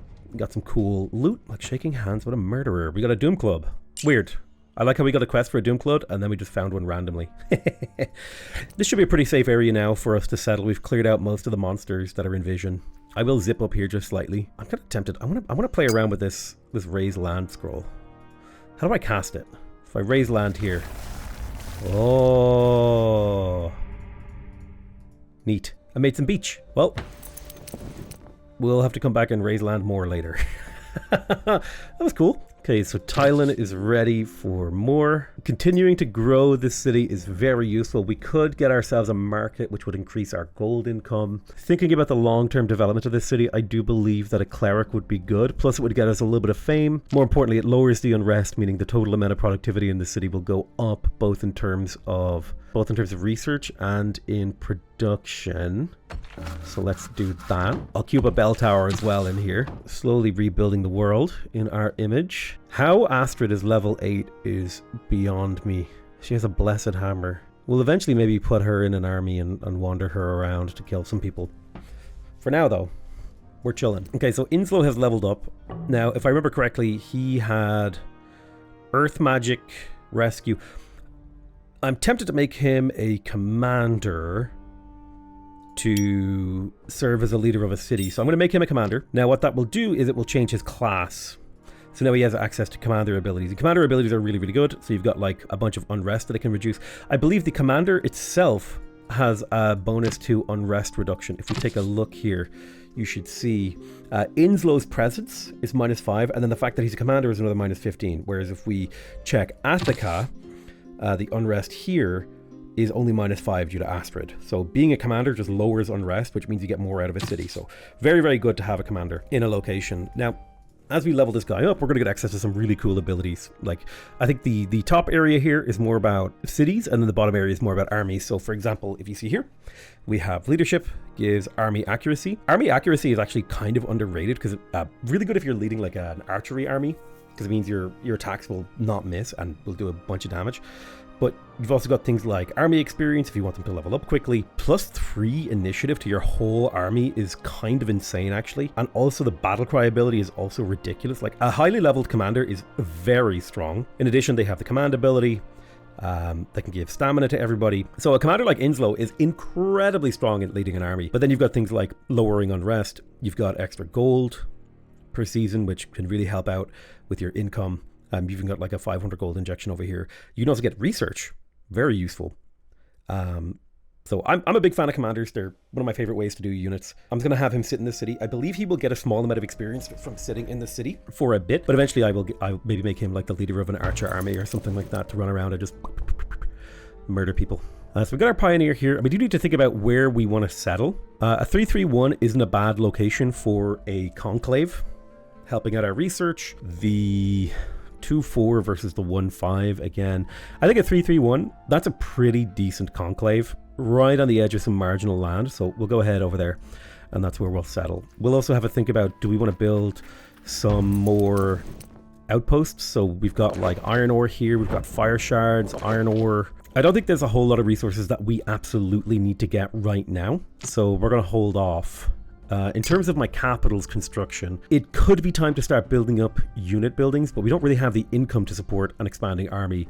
Instead, I'm going to go ahead and build a granary so we can continue to support an ever-growing city. And then I'll build the study as well, so we can have a nice big strong research line in this city. All right, where are we going next? I think we're going to go ahead and just do a little bit of a loop here. Ooh.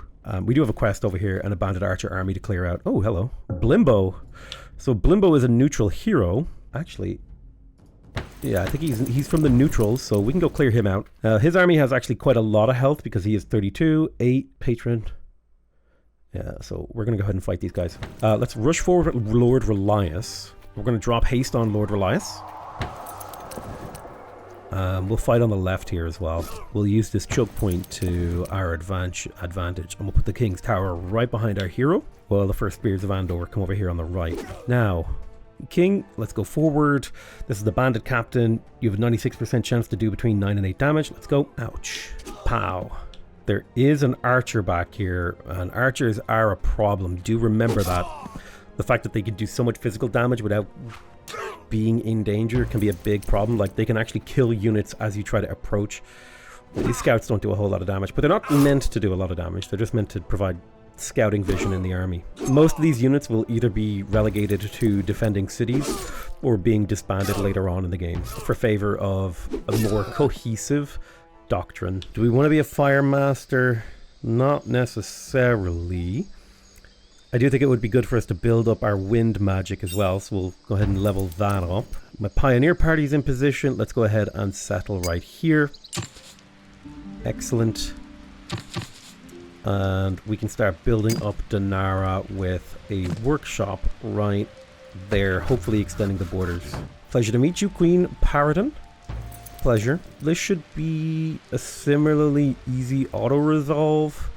So I will just auto-resolve it. If I lose a unit, I'm going to be mad.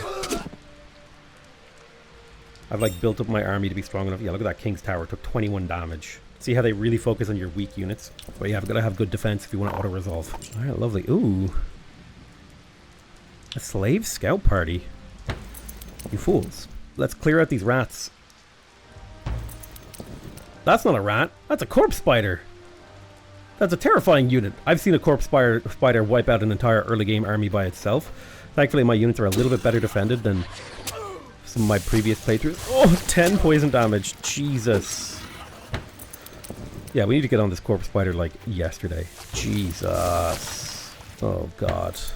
Kill this thing. Christ. Yeah, I've had an entire army wiped out by a corpse spider. Like, that's a deep memory. A dead rat. Bro lied about the fact that it was rats. It was not rats.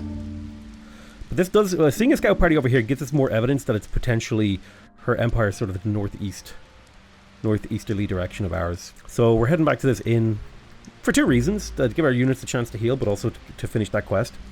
Okay, cool. We got a bunch of new abilities with administration. So I want to go for magic or warfare. The nice thing about magic is it does lead to henchmen, and henchmen are awesome. But I think it would be good for us to get a little bit of warfare research. Like, training and drills would let us have bigger armies. And it would also be nice for us to have access to archers. You know what? I think I'm going to pick up education here so that we can keep boosting our research. And then we'll come back for some more stuff. Alright, let's turn in this quest. I'll take the Gildar. Money is more important. We got a Doom Club from a different source, so we don't need one. A child has been born to Astrid and Lord Relias. Ekan Dotia. I don't know how old a child has to be to grow up, but there you go, we got a little baby. Cool. I do like the dynasty system. I think it's a cool idea. It wasn't in the original Fallen Enchantress, but I'm excited to see, you know, what they do with that. Looking at my empire, it is around the time that we should consider, like, our next expansion direction, and also maybe a scouting unit or 2 to kind of get a better idea of the land. We have like a decent setup here.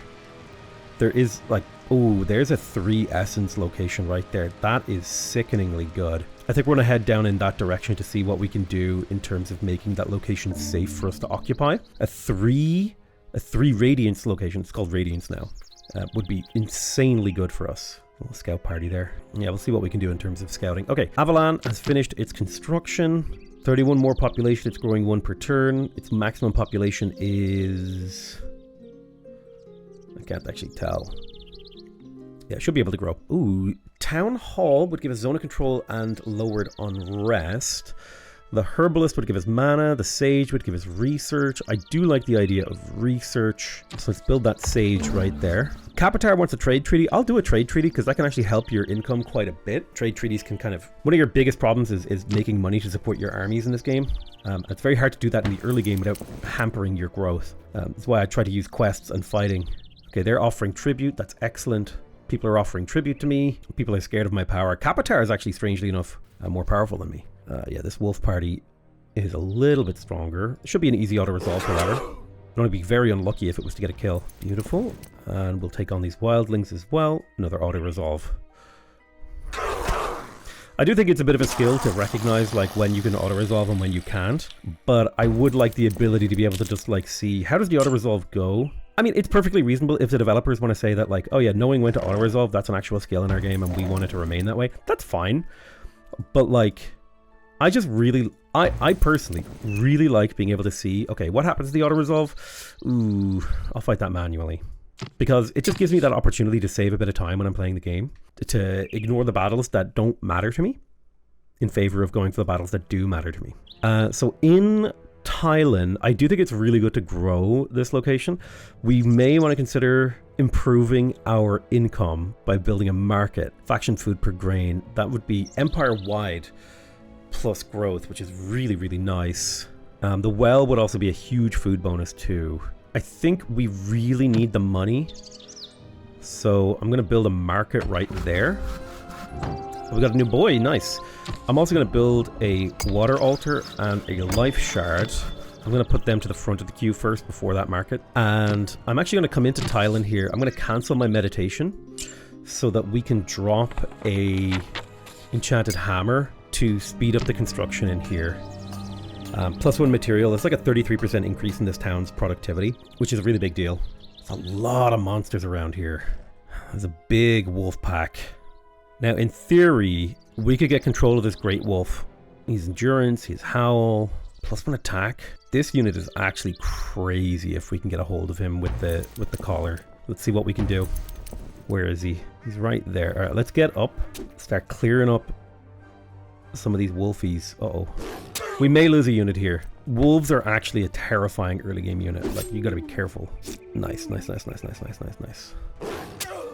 Now, I think you use the collar in battle. I could be wrong. So you're kind of trapped. Yeah, you can kill these wolves pretty nonchalantly. Pretty demurely. So, items. Studded collar. Take control of target beast unless it resists. 26% chance of resistance. Yes, we just tamed him. So if we howl, all allies get +5 attack for the rest of the battle. That is so much damage. That's 5 times 3 damage every time these guys hit. Like now they're doing 9 to 18 damage compared to...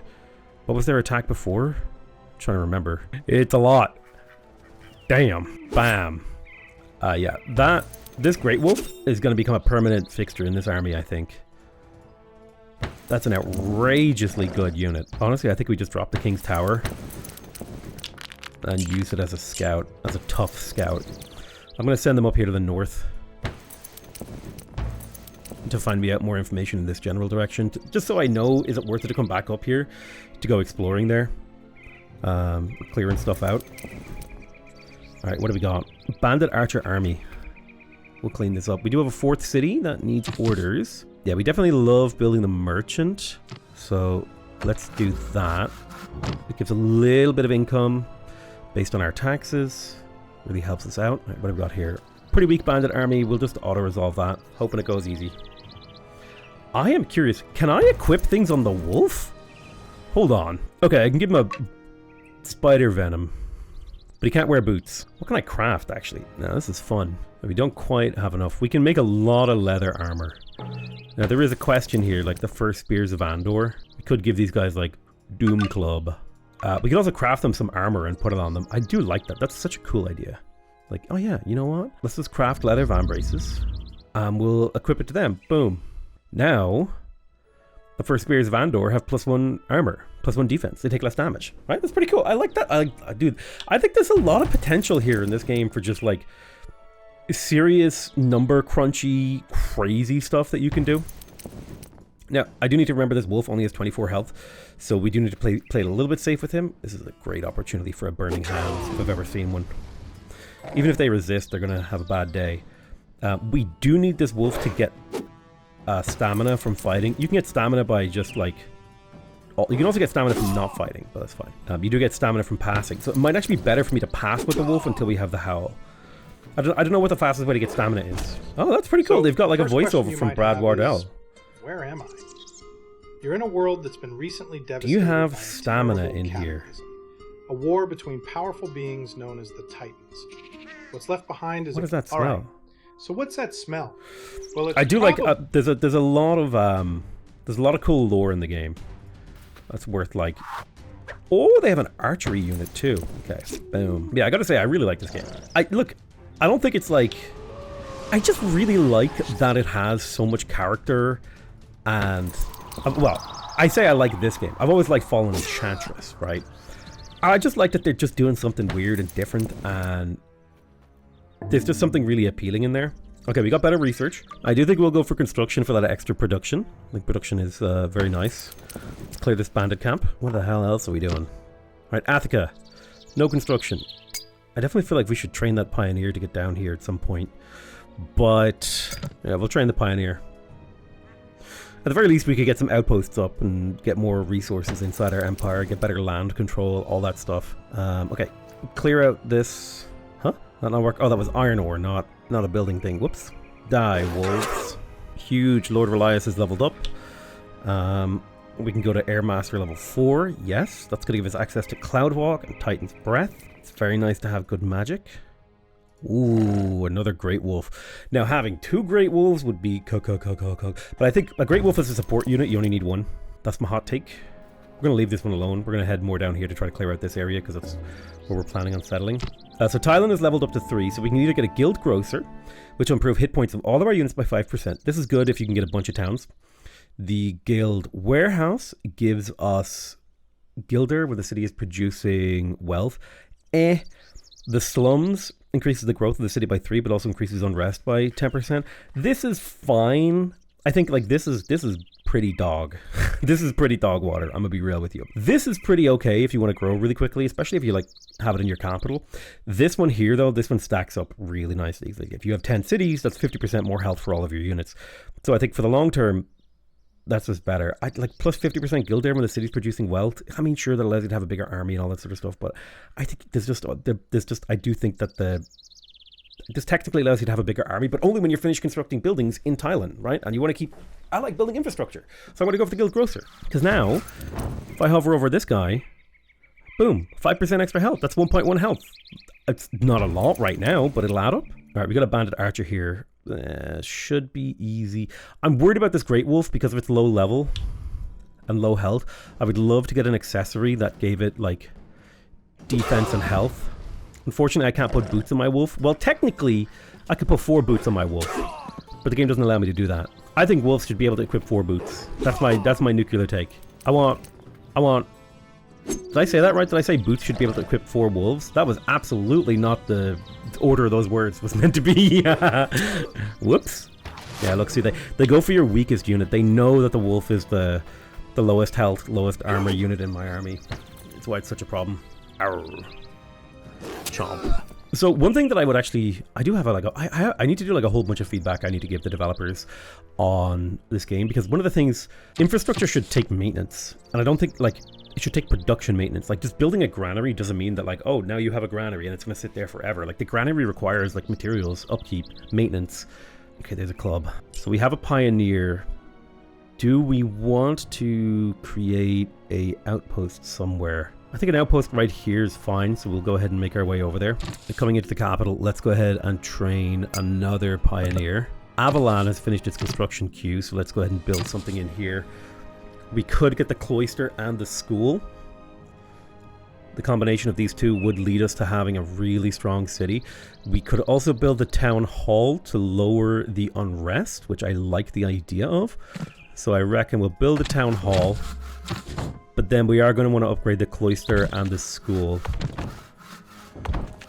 Oh, what am I building here? Oh, don't do that. Let's see, how's your food actually? 20 more population, level 3. We could get an extra let me see. Yeah, I think you're fine. I think when the city levels up, we might take an extra essence point. We might not, though. We might not. We'll see. +1 hammer. You also have +1 hammer. Okay, let's go ahead and build an outpost right here. We're just going to capture this location. Have a bit of visual presence. Now, I want to have a look down here to see if we can clear out any of the bad dudes from this area so we can settle in. How old are my kids? It's 27 seasons old. That kid should be like 4 seasons. Oh, he's like 6 or 7. I don't know. 6, 7. That wasn't intentional. All right. Coming in here. Let's build a little bell tower. Wait, is that what we want to do? Yeah, we do want to reduce the unrest here. The fact that it's not contiguous... Well, if it's not contiguous to the capital, if we were to build a monument right there, that would help too. Oh, Inslow has leveled up as a commander. Now, do we want him to be a city leader? Or do we want him to be a army leader? I do think, like, the fact that, like, once you get...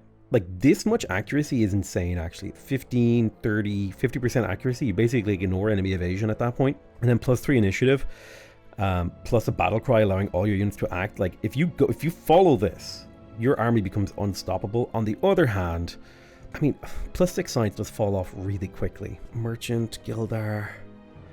Do I want him to occupy a city or do I want him to lead an army? I think I'm gonna start developing him as an army leader. Looks like they want to do a economic treaty. I will accept that economic treaty. Anything that allows me to lower my taxes, thus getting more production and research, I'm always happy to do. Now, coming into Attica, we've built another pioneer.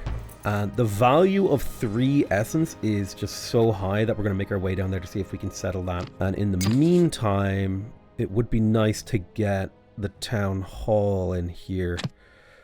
So let's build it. This shouldn't be too hard of a battle. Yeah, the wolf should survive. Yeah, see how they target the wolf? Because they know that it's my lowest health, lowest defense unit. The AI is not stupid in trying to ruin your plans in this game, so act accordingly. Right, let's make our way down here. See if we can't clear out this stuff to the left. I think I want to settle... Yeah, I think I'm going to settle on this 3 essence. Like, 3 essence is crazy. Especially if you want to do, like, a military recruitment city later on in the game. You can do crazy stuff with a 3 essence city. Now, we're also going to cast meditation on this city. That's going to be 3 mana per turn, which, again, is insane. We're also going to cast enchanted hammers, which is going to give us extra materials. So we'll build faster in there. And then Aura of Grace is insanely strong for long-term unit recruitment. I don't think we're going to cast any more spells in there for now, though. Kieran's Hold. We definitely want to connect this to our influence network. So I'm going to start with a monument to push the border twice this way, is the plan. Let's take a look at Lord Relias. And we'll clear these guys out. Should be an easy enough auto-resolve. Shabam, enemies are dead. Gain some resources. Let's clear out that Darkling camp.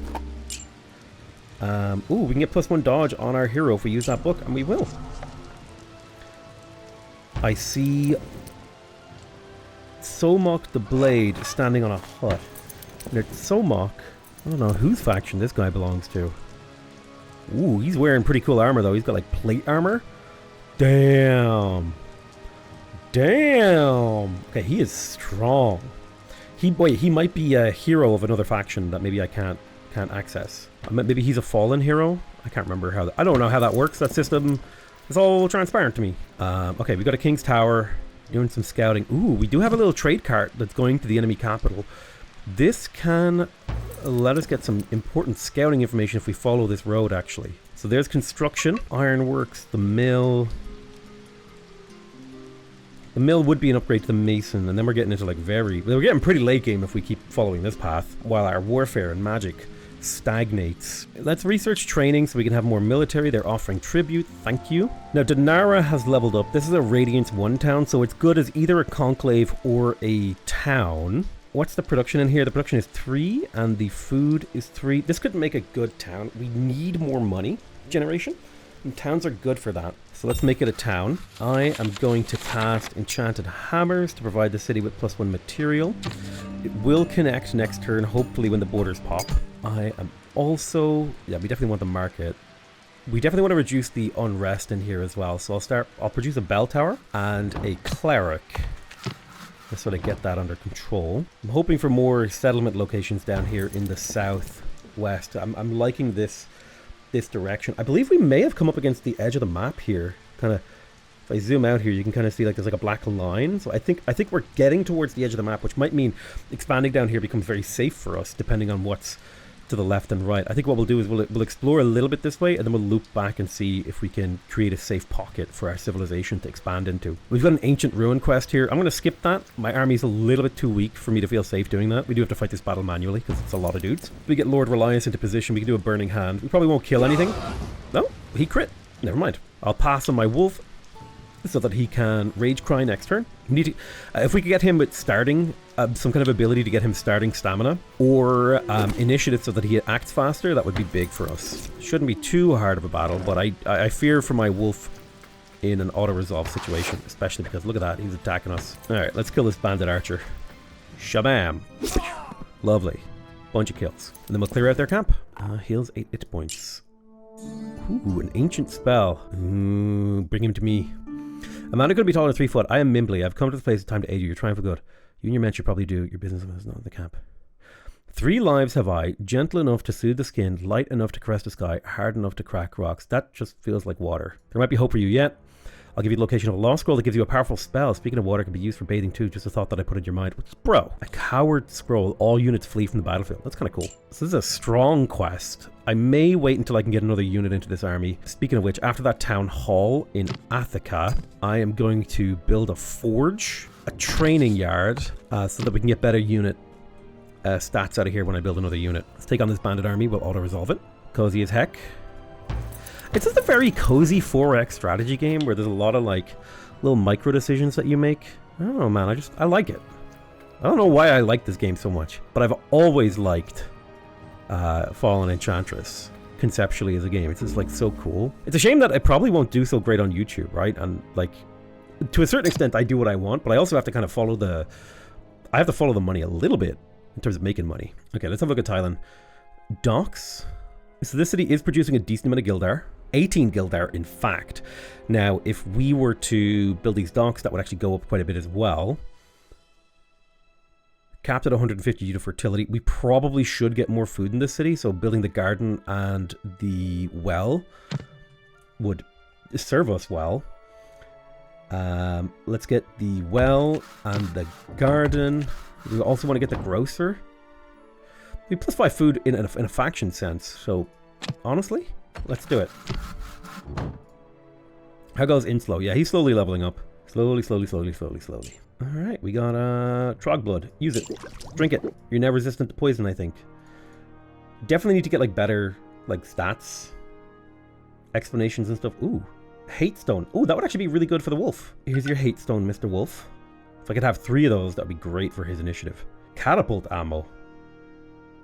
Excuse me? I can have a siege wolf? What the heck? I think the game, because it's a beta, they haven't like done all this stuff yet. Do I have a siege wolf now? What the hell just happened? Okay, I think we're under attack. All right, let's get up here. I think we can take out this bandit army. Bro, he has... My wolf is a siege unit now. Bro, he has an AoE siege attacking wolf. That's amazing. I'm pretty sure that's a bug, but I'm not changing. Like, well, it's not a bug. It's like working as in, like, as it should. It's just that the wolf probably shouldn't be able to equip catapult ammo. Oh, dude. This is what I love about these kind of goofy ass games, where like the developers is like, it's a sandbox, do whatever you want. You can have a fucking siege wolf. Just dunking on people. Oh, that's awesome. I'm gonna hit the explore button on this King's Tower. Let him just do his own business. See how good the auto explore mechanic is. Okay, Kieran's Hold built the monument, so the borders should expand to connect to the Empire. Let's see, materials wise, it's probably better for us, because our unrest is already pretty low, it's probably better for us to increase the amount of materials that we have in this city, so or rather increase the amount of production that we have. So I'm going to build this to improve the productivity. We do have access to the barracks now, which is going to reduce training times. It's an upgrade for the training yard, which we are building. +1 army size means we can have more units in a single army. It would be nice to also get drills for even bigger armies, so I'm going to go ahead and research that. So we have room in here for another unit, so we can have Lord Relias' army become really quite big. We found a stone mace, nice. So, in Attica, well, we're in the process of building up the town's ability to produce, ooh, don't go that, build better units, so it'll be a little while before we're kind of ready to do anything in there. Oh, nice, we got these shards online. Now, I'm not entirely sure, oh, here they are. So we get water shards every turn. Very nice. I think we get like a very small amount. Like a fractional amount, but they build up over time, and you can use them for make your spells better. All right, let's just quickly check down here the end of this little peninsula here, because I think this is, if we know this is clear, we know it's safe to pretty much settle in this area. And I do like this 332 location. That's a fantastic spot for a settlement, to the point where actually in probably better to build this in Kieran's Hold. Let me see. Need more population. I'm going to train it in Attica. Train that pioneer. Put it at the top of the queue. Definitely a good city down there. God, I just love the classic 4X style. So a group of richly appointed men, they said to be free with their coins and delight in making people perform degrading and cruel acts. I definitely don't want to meet with these guys. Gross. Get the hell out of here. Maybe I should attack this guy. So he has this kind of spear symbol. This unit is allied with the Empire, which I think is a different unit type to me. We could try kill him. Lord Relias can do a bit of damage to him. Let's get +5 initiative on Relias. I'll pass on my wolf. I'll pass on these guys. I want Relias to trigger his counterattack. So he'll do between 4 and 9 damage, and he'll take 10. That's fine, he's got a lot of health. Let's cast Howl. So all my units get +6 damage. We do 9 to 18 damage. Very nice. We're cutting through his armor. We'll get up here with the Blades of Attica. Now they do 3 to 7 damage. 77% chance. Nice. Ranged siege attack on Wolf. Oh, 18 damage to my own units. That wasn't the plan. 2 to 5 damage times 3. Come on. Nice. Now he is in the middle of casting a spell, so he kind of shows a really poor action. We smoked him. Absolutely smoked that loser. Alright, let's get down here. Okay, Magnar wants peace, and we basically got away... We effectively got away with murder there. We killed their sovereign, we put them back significantly at no cost to ourselves, while securing, you know... Like, that was just a free assault. They basically just admitted that they could not punish us for what we did, so we gambled correctly. So Kieran's Hold... I definitely feel we need to reduce our unrest. So let's get the unrest reducing buildings first. +1 army size, awesome. It would be nice to get mounted units. We do have access to some horses. Horses are very expensive, however. I would also like archers. Minus 8 initiative is tough for archery, though. Archers act really slowly, but there's a huge advantage to being ranged. I reckon we'll go for leatherworking next. We can upgrade the quality of the units that we're producing. We will settle right here. It's a decent location for a variety of different settlements. We're going to cast meditation on this. We get more mana. And we're also going to cast enchanted hammers to improve the production in this location. We want to connect it to our Imperial Influence network, so we're going to build a monument that'll push the border once, and the monument will then push it again. So Avalon has grown up. We can either get an Archivist, which gives the city more research when it's producing research, which is only really useful late game. We can get +1 Radiance, which would give the city a whole Radiance, or we can get 20% research. I genuinely think there's only really one choice here. This is an area of the game that I would definitely look to the developers to maybe consider reworking the city upgrades long term. But in my opinion, the only real choice here is the Oracle. I don't think the other choices are particularly good or interesting. Now, that +1 essence means we can cast enchanted hammers in here, getting us a nice boost of production. It's the power of having essence. Let's have a look. Okay, we can settle in and around here. We've got a 4-3-1. That's a really good location, so I do think that we will train ourselves. I'll get myself 2 extra pioneers, because we can either settle here and here, or settle here and then put an outpost down here to grab that clay. Yeah, we do have this quest we need to clean up. But yeah, it kind of worked out perfectly that I managed to make this little sector here nice and safe for us. Okay. So Donara needs orders. Can't remember what we were building in here. Again, I really wish I could check my backlog of what I had built in the location. There's a little bit of unrest here. I think we'll go ahead and get the mason to upgrade the production in here. Then we'll build the well and the garden so the city can continue to grow, keeping it busy for a while. Then let's check out the abandoned workshop. Take the scroll by force. What do we got here? We got a magician, an imp, a magician, and a magician. Health-wise, probably the best thing to do is to stand here, attack this magician, critically hit him, then we'll use our wolf to siege attack this guy. Okay, we need to kill these guys as soon as possible so we get rid of these demonic allies. Mass attack this magician. Don't let him... So that's 1 demonic ally dealt with. Okay, come on, we need to kill him. We don't quite do enough damage. Wolf. Catapult attack right there. We hit our own guy. Oh, that's so much damage. We need this dead. Oh, God. Come on. Kill him. Okay, we killed him. Demonic allies down. Our wolf is safe. Let's make sure we block this imp from getting to the wolf and then kill him. Get him. Almost lost our wolf to a demonic ally. Lots of level ups. We love to see it. We could become an air archmage. Really, really good to become an air archmage. Ooh, glyph leather helm. So this is +6 spell resist. Damn. The riddle. Okay. We got a coward scroll, a blight scroll, and some fame. All players lose 50% of their population. Holy, that's crazy. That's like that one Magic the Gathering card that like deletes all land. Don't you remember that card? That card was messed up. Remember my friend, because I always played white decks, he put that card in every single...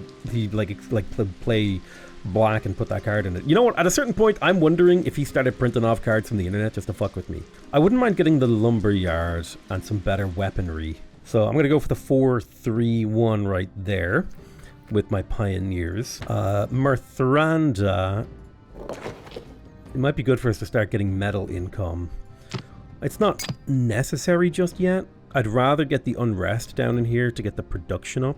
I think I'll get the production up first, and then I'll get the unrest down. Oh, the Pillar of Grasna! This is like a classic Giga unit that can appear. Very hard to kill. I've actually never killed it. Bell Tower plus Cleric, that's minus 10% on unrest. That'll keep that busy for a while. Did I find it over here? I think my Auto Explorer might have found it. Oh, one of my kids grew up, I think. Oh, poggers! Ekendotea has grown up. Ooh, I could marry off Vaka to make him a playable, or I could make him a playable champion. This is kind of interesting.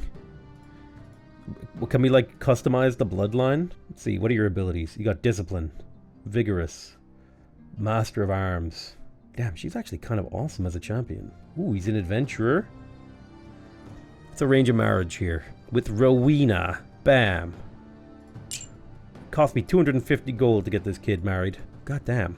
Marriages are expensive. Don't I know it, man? I just had a marriage. Jesus. Listen, if you want to have money, don't get married. Do a cheap one. I don't regret it. I was just kidding. Honestly, I had a great day, and it was fucking awesome.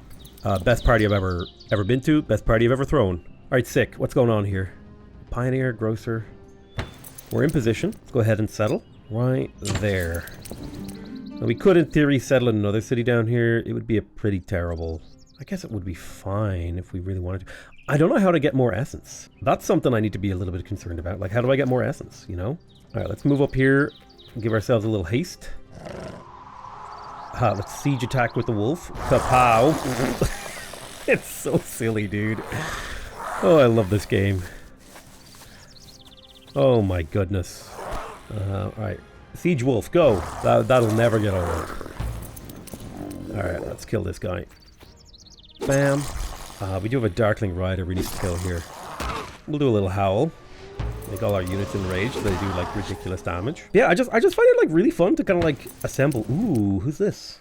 We could go to war with someone if we wanted to. I find it really fun to like assemble the the pieces together of creating like an awesome late game, disgustingly powerful army. It's just really satisfying and fun to do. We definitely want to build a monument in Farcross to connect it up to our network. So I'll build a monument here that'll expand the border 2 times, connecting it to the influence network. We're definitely also going to want the workshop to improve the productivity, and then the bell tower and stuff for the unrest will be nice. But we'll get to that. Oh, hello. We found a haunted staff. I haven't been able to find anywhere to sell my loot. I just have an ever-increasing amount of loot. Now, one argument against settling here is that we would get a bunch of clay into the city that wouldn't do anything. Alternatively, if we just built an outpost, we could put that clay to work in a city like Mithranda that would actually benefit. So I actually don't think that settling here is the right move. I think just building an outpost in this area kind of is better, because it allows us to move this clay to Mithranda, meaning that Mithranda has effectively more production. Then we can save one of our essence slots for a better city location. So that's kind of the logic behind there. Okay, we've finished building up some of our buildings in the capital. We definitely would like the mason, as that would be worth an extra 6 production in here, but that's not that important. Now the barracks would be nice, so we'll get to work on that. Ooh, did I accidentally build another building? I did. Don't do that. Yeah, it looks like they're settling. Let's go clear this great wolf. Oh god, that's so many wolves. It's fine. We do have the siege wolf. We'll give Relias initiative so that he can be more efficient. I'm going to pull my wolf back to a safe distance and then pass on him so we can get the howl next turn rather than using him as a siege weapon. Alright, let's do the howl. This should mean that whenever we do hit, we basically get a guaranteed kill, just due to the sheer amount of damage that our units do. Oh no, they're going for the siege wolf. My siege wolf! This is why we got to keep in the back. You see how the AI knows, dude? They know which of your units. Look at that. They're basically beelining him. I'm actually going to heal him. I'm going to use a potion on him. Keep him safe. 30 health wolf. Pow. Let's get down here. We have a pretty damn good chance of killing this guy. Nice crit. Good, good, good, good, good. Oops, I accidentally just siege attacked myself. I need to be way more careful with that. Just right-clicking blindly. Oh, you dummy. Oh, that's so much XP. Look at all that XP. That's so good. Num, num, num, num, num, num, num. Okay, so Kieran's Hold. Which one is Kieran's Hold? This is where I wish I could remember. It's got Radiance 3. That's a fortress. Radiance 3 is a fortress, 100%. It allows you to produce extremely strong late game units if you have them as a fortress. Tylen is ready. So if we take a look at Tylen,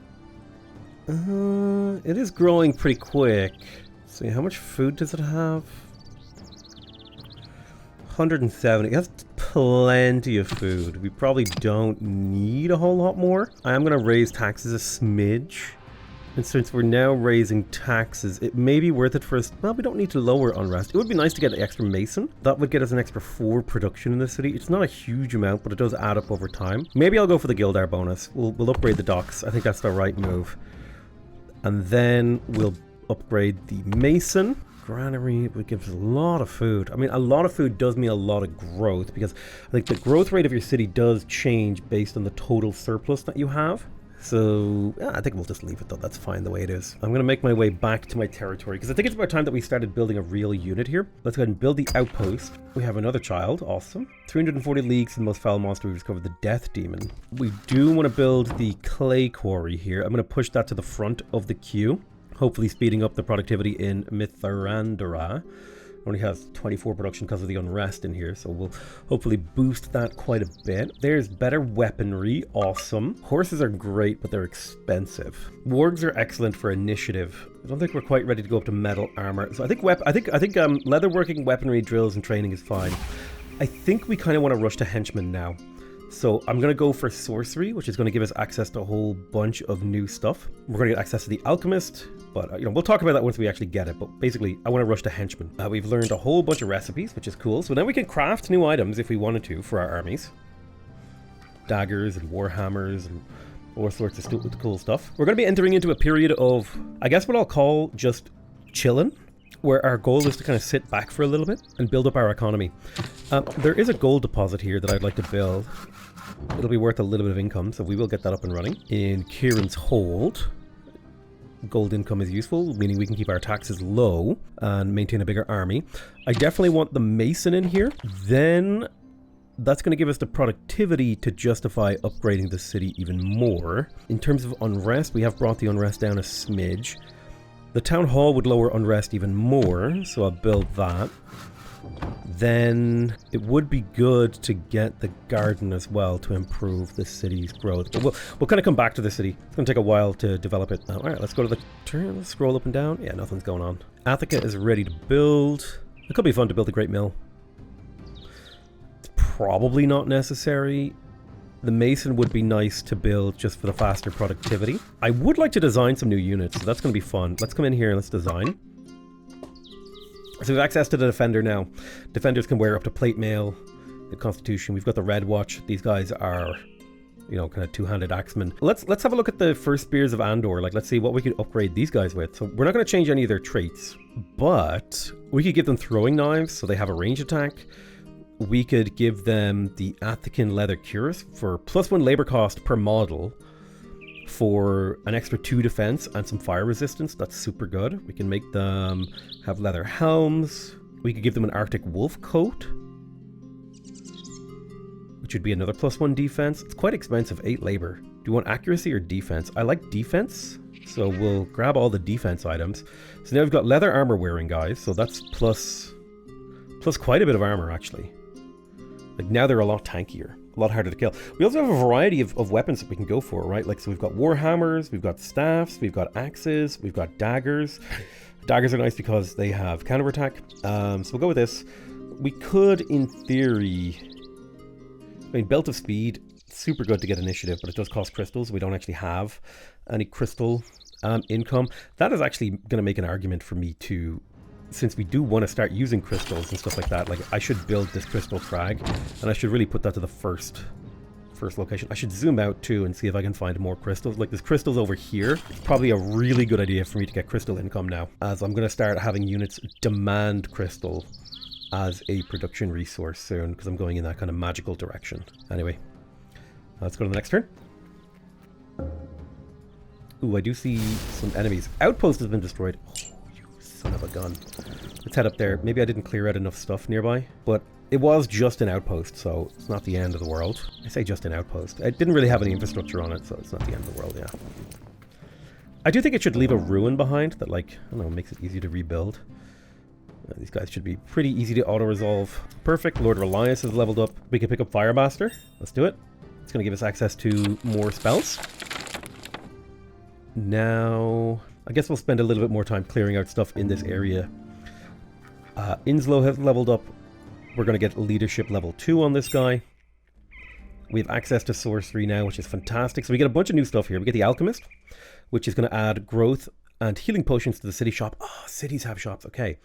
Dispel enchantment lets us get rid of enchantments. We've got nature's bounty, destiny's insight, tireless march. There's a lot of really cool stuff in here. If we check in our spell book, so let's see here, we've got city spells. So we've got dispel enchantment, wall of fire, research, +1 grain. This could help grow a city that is otherwise struggling to grow. Cool.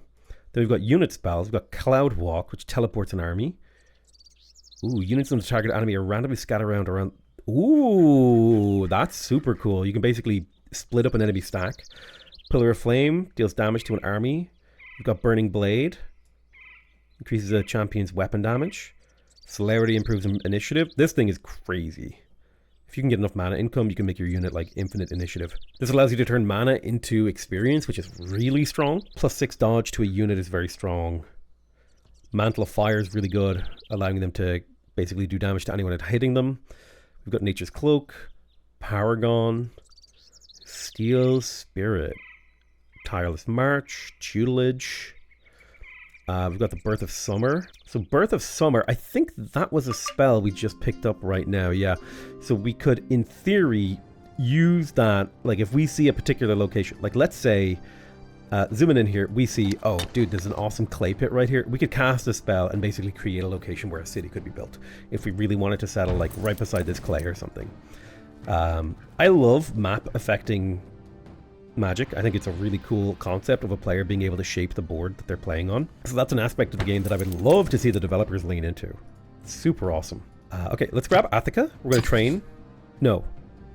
Yes, we're finally ready to train a unit. Okay, so I want to design a new unit, but it wants to be a edit of the first Spears of Andor. So we're going to stick with Spears because I like that they're immune to counterattack and that they have the Impale and the ability to ignore victim defense. We're going to give them a whole bunch of better armor. So now they're up to 11 armor, which means we ignore 11 attack. I think that's how that works. We're also going to give them a belt of speed, which give them +1 initiative, which doesn't sound like a really big deal, but it actually does help quite a bit. And we're going to call these the second Spears of Andor. So the first Spears and the second Spears, the main difference between them is the initiative and the defense. In terms of production cost, we pop into the city here. Yeah, we don't have enough metal for the Red Watch. Need quite a bit of crystal for the second Spears. These guys cost 192 materials. These guys cost 135. We will be building second Spears of Andor. I'll train a Pioneer while we wait for some income. Don't build the hedge wall. We don't care about that. Okay, so Mirthrandra has leveled up. This was a Radiance 2 city. This could make it as a fortress as well. It does have a clay pit feeding it also. Is that what we want, though? It's got 3 grain and 5 materials and 2 radiance. Like, that's a fortress city right there. But it could also make a really good conclave. I think we have enough fortress cities, so I think I'm just going to make it a conclave because we just have enough. What we might do is cast Nature's Bounty here in Kieran's Hold to get the city a little bit more grain, a little bit more growth. Firecross has an influence as well, or a radiance. So I'm going to cast +1 material in there to improve the productivity of that location. Yeah, perfect. Zooming out. Yeah, I think we're going to be coming to blows with Rilkaz pretty soon. So it might be worth it for us to build a scout or two to go scout their territory. Okay, we built the Pioneer. I'll grab a couple of explorers in Attica. Oh, hello. Like a bunch of armies here we can go fight. That's kind of exciting, actually. Oh, there's a lot of neutral angry stuff. This is what happens when you dunk on the AI's main stack. They have trouble clearing out their nearby territory, which is exactly why we did it, because their problem is our victory. So one of the really cool things about this faction is we're finally getting to access. The really cool thing is they can basically create hero units. Units that are heroes, but don't sap experience the way that multiple heroes in an army would. Okay, so in terms of research direction that we want to go, I would love to do a little bit of archery. There's a cool archery build we could do with archers and wargs. So I'm going to research let's research archery for now. King's Tower is under attack. Is there a way for him to flee? Oh, a flame wave scroll. Hell yeah. Get destroyed. Well, I found a flame wave scroll while I was exploring through the inventory. Get wrecked. So Firecross has a single radiant that makes it a good town or conclave. High radiant cities, you want to be in fortresses because you can cast really good unit production spells on those. In terms of the city, it's got 4 grain and 4 materials, so it's kind of much of a muchness, which are these 2 that we want it to be. I think we could use more towns. So I'll take a town here. It's good to have like a balance of all the different kinds. Now, we're going to get to do something really fun, which is to start training bards and torchbearers and stuff. So we've got this bard right here. This bard is a henchman. Let me go ahead and create a new design. So there's a unit trait called henchman here. You can be male, female, or henchman, the third gender. And you can give these henchmen some really cool abilities, right? Like plus 10% army experience, plus 3 to the whole army's defense. I don't know if these stack, but there's just some really cool abilities in here. They can be air adepts, they can be life adepts, earth, fire, water. And if I remember correctly, these guys can like level up and do stuff. Now they do cost fame to train. That's the big downside here, but they do level up like heroes. So I'm going to go with Dagger.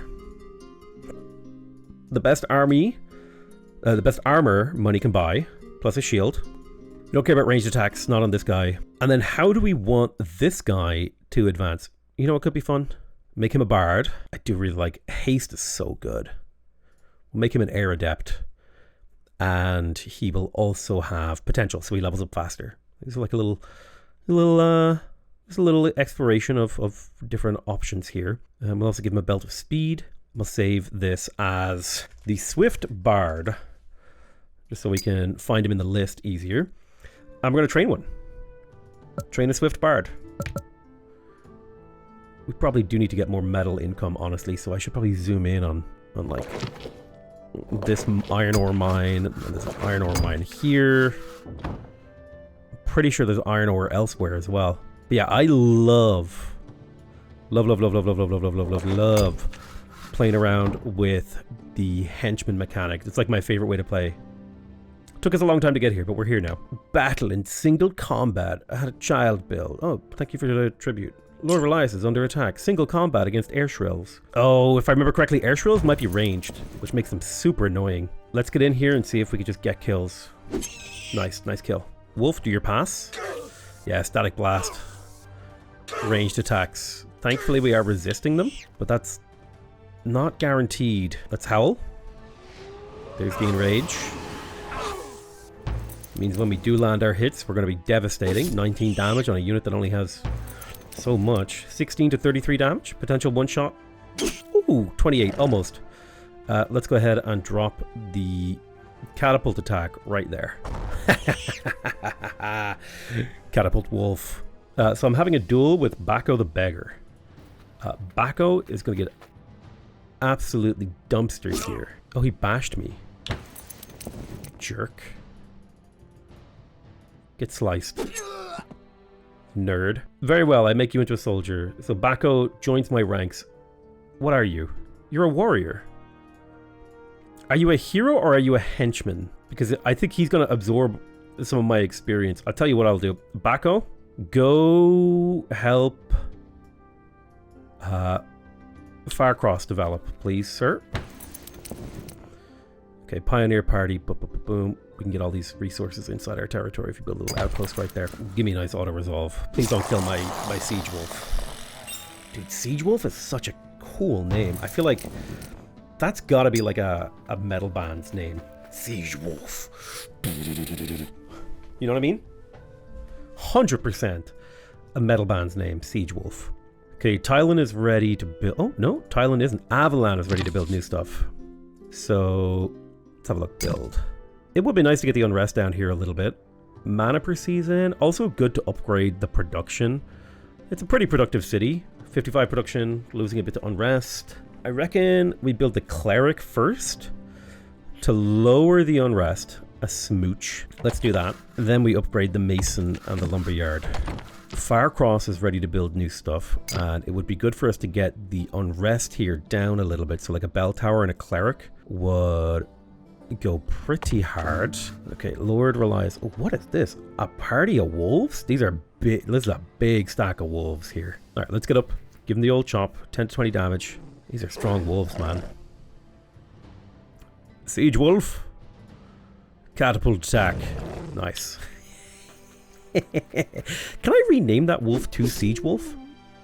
God, every time I say Siege Wolf or think it, I just think of an awesome metal band. Siege Wolf. I need the developers to implement Siege Wolf as a concept. Alright, sick. So many battles to fight our way through. I'm gonna tempt the auto-resolve gods here. Boom. Bacco the beggar's under attack. Oh no. He's gonna get wolfed. Bacco, do me a favor. Use the Scroll of Confusion. Perfect. Now I want you to drink a potion. Kill this 3 health wolf. And see if you can chomp down this guy. Beat him. Beat his butt. Get him. Nice. Good job, Bacco. Alright, Bacco did a good job. And continue on to Farcross, please, sir. I need you to lower the unrest down there so the city develops faster. We got another explorer party. I'm gonna put that on auto explore. We're working on the Swift Bard. Nice. What I've been waiting for. Oh man, look at all this. There's so much land. Do I know how to get more essence? Hold on. Question mark. Essence. Game concepts. Essence. Essence. Maybe it's a new mechanic that hasn't been like fully implemented or expanded. I don't remember essence being a thing in the old game. In the olden times, when this game wasn't being reforged, there was a different game mechanic. Alright, how do I be weird here? Well, being weird is the easy part. How do I make reasonable strategic decisions? Hey, we got some babies. I don't have enough money to arrange a marriage. Damn it. Me when I'm talking to my girlfriend about whether or not I want to get married. Oh, auto resolve. No, my wolf is going to die. I can feel it. I can sense it. I can sense it. Okay, no, he lived. Alright, great. We got great loot. Give me all that loot. Ooh, I got a warg. Oops, sorry. We will withdraw from your land. I just wanted... Oh, look at that. He's got a warg. Wait a minute. Can I equip a warg to my wolf? No. Oh. You can't give your wolf a warg. Can you imagine a fucking wolf riding a warg, dude? That'd be crazy. Okay, so we have a Swift Bard here. I don't know what I'm gonna make him. So let's see. We can go Assassin, which gives him crit and crit strike. We can go Defender, which gives him lots of armor proficiency and defense. Commander, Mage. Let's go... Defender's like the worst one, I think, but it is my favorite one. Let's go Defender for fun on the Swift Bard, just because I don't remember what the Defender tree is like. So if we click on this guy now, he's got a whole bunch of equipment, and he's got traits. Dude. Plus 10 defense when defending. Add your defense to that of the targeted allies. Spell resistance, dodge. Arcing shield bash, invincible. Army dodge. What do we got here? Plus 1 stamina each time this unit is struck. Oh, he likes it. Just fucking so much health. What's this? Spell resistance, trade places. Ooh, rescue. Stun, withstand. Plus 5, 15, 30 army magic resist. Okay, so the defenders are actually pretty damn good for buffing up your army. Plus they can wear chainmail right out the gate. You don't need to like immune to swarm attacks. Plus 3 to the army's defense. That's actually so good. Dude, there's actually a lot of really good abilities in here. Plus 4 army dodge. That's like a 4% chance for enemies to miss. That's like -1 to a d20. That's pretty damn good. Okay, let's get this guy over to my army. This is the first one. So this is the Swift Bard. Now the Swift Bard also has the experience and potential and defender. So we want to now make a new bard. We're going to design a new one. Using the Swift Bard as a template. Oh, I should have given him shield wall. If I had known. Oh, I'm so dumb. We're going to make this one the healing bard. Make him a life guy. I like blades because of the counterattack. I don't know. I'm just ad-libbing at this point. Call this the healthy bard. Okay, I need a little bit of metal. Let me rush this iron mine so we can get that metal sooner. Ooh, we're losing money. I think these bards are expensive. They have like an upkeep cost, I think. Yeah, unit wages are high. What's the upkeep of a... Yeah, like 3 gold per turn. They're expensive, but they're good, man. Well, I guess if you're not building anything, you should train pioneers? Build a school. Whoa, don't build that second thing. What was that second thing that I placed? Don't build the Great Mill. Alright, let's bring you back to this outpost so we can start, like, equipping you with all the good stuff. Umber. Who is Umber? God, I wish... This is where I want to know who Umber is, because that just requires me to remember. I don't even know where they are, if that's who I even want to go to war with. Okay, archery is completed. Now we want to get warg riding, so we can put our heroes on wargs. Attica has grown to level 3, so this is my capital, so we can either get an infirmary, which gives all units trained in the city the endurance trait, which is +1 health per level. We can get the strike garrison, which is +2 initiative. +2 initiative is insanely good. Watchtower provides catapult. All units here get charge. I love the infirmary, but the strike, like, initiative is just so busted. It's the most overpowered thing that you can do. The fact that it allows your units to act sooner, meaning you can act before your enemy, making their actions less effective and potentially killing their units or getting multiple actions over your enemies. It's just so damn good. Build. Yeah, I definitely think it's time to... I definitely think we want to keep pumping up the production in here, so I'm going to build a lumber yard. Ooh, we found the obsidian golem. My explorer is under attack. I'll just auto-resolve that, I don't care. Die. Your job is completed. Your job is to explore the map a little. Error, no auto-move detected. Yeah, lumber yard. Then, yes, then we want the inn. And the harbour. We want to pump up the gold production of this location. So curiosity here. If you join this army, does the whole army get the 10% experience bonus? I don't know. Let's train our healthy bard in Attica. We'll take 3 turns. Donara needs some construction. We've got a little bit of unrest here. It would be good to get the town hall to lower that unrest. Alright, we'll build the town hall and then we'll build a market for the money. Keeping it busy. Ooh, the Pit of Lost Voices. This means you found a unique location on the map. Oh, yeah. So this is like a locked off area. I think this is a much more cool implementation of this concept than in Age of Wonders 4, where you have to actually do a series of quests to get into the location where you find like unique loot and all that kind of cool stuff. It was just a really cool concept that I really, really enjoy. Okay, we're waiting for the bards. Mirthranda needs construction orders. Definitely want to produce the mason, the town hall to lower unrest. The merchant would be nice to cut down or to improve our income, and then we'll kind of wait until that place is done. You know what I'm going to do? I'm actually going to bring my hero back so we can explore the local shops. We have a new bard. This one, I don't remember what traits he had. What traits did he have? Shoot. I don't remember. He's a life adept. Let's make him a mage. Donara has grown. We can get the guild grocer or the slums or the guild warehouse. Let's go for guild grocer plus 5% hit points. It's a nice little chunk of health. This is our healthy bard. Let's see, spell mastery. Ooh, you can also unlock a whole bunch of new spells by going down this path. Very exciting. That is something we will definitely look into. Yeah, that's the thing that I love about this faction. It does take a long time for this to get online, but the fact that you can have the henchman ability, like you can have basically every unit in your sovereign's stack be a hero that can level up and wear equipment and become stronger, and it's just a really cool idea that I really, really, really vibe with. Let's see, you've got aid, heals unit, better heal. Very cool. Experience, you know, if we combined the 2 experience, 15% plus 25%, that's 40%, that's a lot of XP. Casting time, mana cost. Oh man, there's some really cool spells here. Hope gives all allies 5 stamina. That's actually really damn good. Summon levels. Summon a wisp. Summon a lightbringer. Ice elemental. Air elemental. Crag spawn. Earth elemental. Grave elemental. Pyre of Men. Summon Dellen the World Ender. Jesus. Volcanic rites. Extra damage with spells. Dude, mages go crazy good. Ooh, Cloak of Thorns. Dude, there's so much cool stuff going on in here. This game has so much potential. I hope you guys can see the vision. That's the weird thing about this game. There's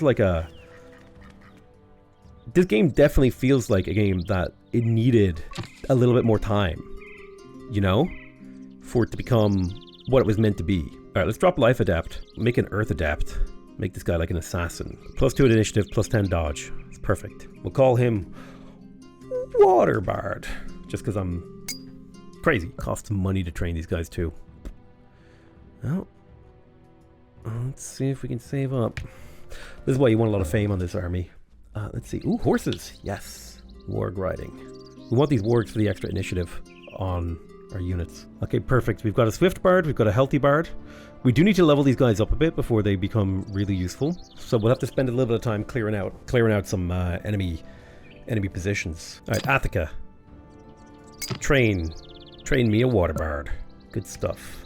Actually, I want to edit the design of the Swift Bard. Oh, they won't let me edit it. It's fine.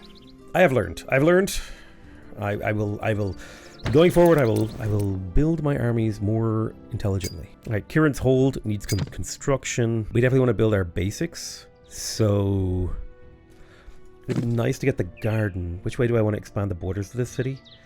There's some wargs here. There's some stuff this way. So I'll build a garden for food so that we can continue to grow the city. I'll build a merchant to get our income up. And then we'll come back to the city after those two are done. Firecross needs some instructions. I want to expand the borders of the city to the north. So definitely good to build a merchant for +2 Gildar income that can be taxed. We definitely want a better mason so that we can increase this city's productivity. The town hall will lower unrest, thus increasing productivity. Then I think the right move here is to go for the garden, the well, and the grocer to optimize the food production of this location so we can grow. So that'll keep this place busy for a very long time. Let's go level up these bards. This is my Water Bard. Let's go Assassin. So what do assassins do? Let's see. So you got Assassin. You get critical chance and critical strike chance. That UI could definitely be better. So you get accuracy. You kind of wear chainmail. Ooh, stamina. Attack that does extra attack per stamina. Ooh, I like that combo. You get some dodge. Dodge per level. Okay, so yeah, if I took this acrobat ability in the unit's baseline identity, we could skip this level. Oh, and there's initiative here as well, which is really nice. So like if we were trying to optimize to get to some of these, like to get to this initiative, what we would do is we would give this unit the acrobat ability so they get +1 dodge per level, like as part of their unit traits, because that would mean it would already be active. Precision is awesome. Rain of arrows. Ooh. Archer only. Ignores defense. That's so damn good. Ooh, Death Blow gives you 40 attack versus enemies with 20 hit points. In combination with ignoring 75% of victims' defense, if you hit here, that's an execution. Break just shatters defense. That's crazy. Bleed special ability. Bleed attack does this 6 damage per action. Ooh, nice. Reduce the target's move by 1 for 3 turns unless they resist. Oh my goodness. Critical strike chance, critical hit damage. Critical strike chance, critical hit damage. Holy Jesus. Oh, +15 attack versus champions. That is crazy. Automatic critical hit.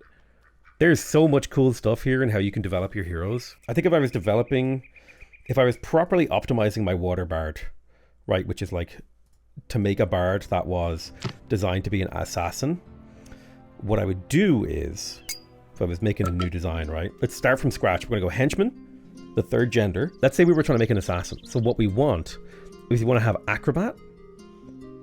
We want to have fast. I think these are the two. Hold on, let me double check. What was your leveling tree again? Yeah, so we want acrobat. Is there another one that we can pick up from level? We could in theory get charge. I don't know if that's worth getting, but let's say we were designing this again. Third gender assassin with a bow that's minus 15 accuracy on that bow. That actually makes it so that we should go for acrobat +1 dodge per level. Plus we should take +10 accuracy, so that accuracy comes back to us. And take fast for initiative to sort of ease off the lack of initiative that you get from this. Then in order to make the unit just slightly more optimal, We just give them better armor. Boom. In a perfect world, we'd also give them a warg. Give them the belt of speed. The horse is nice for the moves, but I would like the initiative of the warg. So we'll call this ass in. That's how I always remembered how to spell assassin. It was ass in, because I would always like miss an S somewhere. So this, in my opinion, is like the optimized assassin build. We'll build that once we have the resources. You know what? Let's just build the Great Wall, the Great Mill. It does take up an entire tile, which is kind of fun. It kind of reminds me, like, this game was so ahead of its time in so many ways that, like, we don't even think about or appreciate the fact that you're placing buildings on the map. Like, hello? This was like a huge innovation for its time. Like, this game was so ahead of its time in so many different ways. And we'll send that water bard to join this army. We're going to take on this Great Wolf. We're going to do battle with Lord Relias here. I'm going to cast initiative on Lord Relias so that he acts more often. My Siege Wolf, I'm going to pass on his turn. With my Healthy Bard, we could do a Horrific Whale. I think I'm just going to fall back with him and pass his turn. His job is to be here to get leveled up. With my Swift Bard, I'm going to cast faster initiative on my Great Wolf because that unit actually can do damage. I'm going to close off the flank with my Blades of Athika. With Lord Relias, let's just do a lot of wolves here that we can kill. Let's try to kill this one. Nice counterattack. That was disgustingly good. The first Spears of Andor will position here to also prevent enemies from getting through. Siege Wolf, activate. Shabam. Big damage. Probably should have done the roar. That's fine. Kill. 11 damage. Not quite the kill that we were looking for. Go ahead and heal our Lord. Nice. That's your job as the Healthy Bard, is to keep the health flowing. Nice kill. Lord's getting nibbled. Give initiative to... Oh, I think I broke the game. Uh-oh. Uh-oh. Noises are happening, but I cannot do anything. Oh. So, my screen is black, but if I look at OBS, I can actually still play the game. Okay. Pass. Siege Wolf. Attack. Nice. I am now playing through my tiny OBS preview window. Okay, if I press 1, is that a heal? Yes. Dude, this is so much harder to play like this. Oh my goodness. Siege Wolf. Do the howl. Boom, nice kill. Ow, that's so much damage. Definitely gonna drink a potion on my leader. Oh my god, I can't read what these do anymore because they're so far away. Get up here. Take him on. Oh, 39 damage. That was crazy. Keep healing. My lord. Kill. Okay, I'm going to try to navigate to the save menu. On this black screen. Okay, done. Lord Relias is leveled. I think I will take Fire Archmage here. Boom. This guy's leveled up. My Swift Bards, I will take the 15% experience on. You have leveled up again. Ally, 20 range attack. I can't read that. Besides, we only want this, the air adept. Perfect world, we want to get the shield wall. Endurance. Plus 10 defense when defending. Yeah. So this is my Swift Bard. Oh, he's leveled up a lot. That's great. This is my mage. More XP. And more XP. Okay. I'm getting the hang of playing through this. So this is Aeromancy. Gust of wind. Lightning bolt obscuring fog. It's so hard to read. Let's get better healing magic. Okay, I need to press escape and try to save the game. Black screen save. Boom. So hopefully now I'll be able to make this work. Avalon has run out of construction orders. The only thing left to build is the herbalist. So it may be good for us to do that. Let's grab that herbalist. That'll get us a little, it'll be a trickle of mana. It's not a huge amount. And our goal is to try to level up these bards alongside the great wolves. We've got that wolf party over here. We are in need of more fame. Take on this wolf party. Let's have a look. They have honestly a decent number of units, although 9 health, that's not much. Should be fairly easy for us to defeat them. With our great wolf, these guys are pretty tough. Let's hit the great wolf to hopefully do a little bit of AoE damage. Now the healthy bard, I'm going to go ahead and start healing my leader. I'll even cast haste on him. The Blades of Athika. Let's get them over here. We'll do 4 to 8 damage. We should be able to kill one of these models. My ruler is ready to act again. Hopefully getting this kill. Perfect. My sovereign acting very regularly. We'll bring the first Spears of Andor forward. Hopefully we can kill a wolf here. Would be ideal. Beautiful. Our siege wolf is ready. Let's attack this location right there. Unfortunately, our enemies dodged. Hopefully we can get this kill. Perfect. And we will do a nice heal on this guy to keep him nice and healthy. Bring you forward. Start stabby stabbing. Boom. Perfect. It's a good experience flowing through our units here. Look at all that experience they get. Num num num num num num num num. Okay, so the Swift Bard has leveled up. I don't think we need to level up his magic. We did go for potential. It would be nice to get quick. This is a defender. We definitely want shield wall. And we want the army dodge. +4 army dodge isn't terrible. So we'll take Iron Skin for now. The mage has leveled up. And we did go for experience. We could go for aeromancy. Well, there's nothing too crazy in there. Target city is crippled with unnatural coldness. Target city produces more food per radiance. Summons a wave that deals damage. That's Riptide. We could go for spell mastery and damage. You're more of a healer, so we'll go for Life Adept 2, and probably want to get you a little bit of initiative so you act more often. Sooner and more often. There's another wolf army over here. I am afraid to auto-resolve these battles, because I think they could go very poorly if I were to. Okay, both of these wolves have 36 health, so we should be able to do a decent amount of damage. Siege Wolf, go ahead and drop a big attack right there. They did dodge it, that's fine. We'll drop an aid on you. I'm just trying to cheaply increase his health, and then we'll give him a haste. Support heroes doing their job. Ouch. Let's go take him on and get him. Pow. Work Scroll, Demon Horn, and a bunch of experience. Very happy to see that. Now, we do have an air elemental over here. These guys are scary. I don't remember what abilities they have, but I know that they... +5 hit points per level. Ooh, dodge. Unit never gets counterattacked. Flying. That boy is scary. We will hit up this Great Wolf Den. Then we'll go take on this Quendling army. They decided to attack me, which is an interesting decision on their part. I'll rush forward with Lord Relias. Literally using the rush ability so that we can get right up in their face. We will siege attack right here. Boom, nice, got a kill. We do have a bigger heal if we wanted to use it, but we're not going to bother. Instead, we will... we'll just pass our turn. Cast haste on our ruler. And then rush forward with the Blades of Athika to get this kill. Pow! Alright, lovely. A healthy bard leveled up. That's good news. So, you are a life adept, which makes me kind of want to go more in the life magic direction to be able to summon Lightbringers and Wisps. Compassion would be good, so you heal more when you cast healing spells, so we will grab that. That's a great one.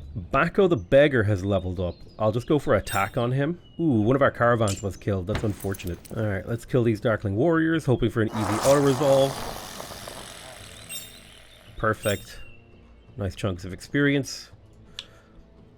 My Swift Bard has leveled up. And we definitely want to get this army dodge stuff. I could probably beat these air elementals, but I'm a little bit worried about the fact that these guys only have like a little bit of health. So I think I would like to level them up a little bit more before I feel safe bringing them in. That's the one downside of being very reliant on the henchmen, is that they have relatively low health compared to regular units. AoE attack on my wolf. Beautiful. Enemy defeated. And we'll take out this Shadow Warg. I guess we'll need another attack to do that. There we go. And the Shadow Warg is dead. Boom. Jump in here, grab this experience. +1 fame. And an Athican leather cuirass. Very nice. Actually, I think the Lord Relias could use some proper armor. I'll give him the glyph leather helm as well. He's currently using an assassin's knife, so in theory he could use a shield. Yeah, we don't have much in the way to give him. I suppose in theory we could craft some gear to give him. Get him a ring of life. I don't think that's worth crafting. Avalan has finished its construction queue again. Let's build the apothecary. We have finished researching warg dens, so now we can kind of create very powerful iterations. We could continue to develop our civilization, and I think that is what we're going to do. This technology can be researched multiple times. This would give refined production, refined agriculture, Dance with Dragons. I think it would be good if we got cooperation into economics, logistics, and company, but I think we're going to go for literacy first.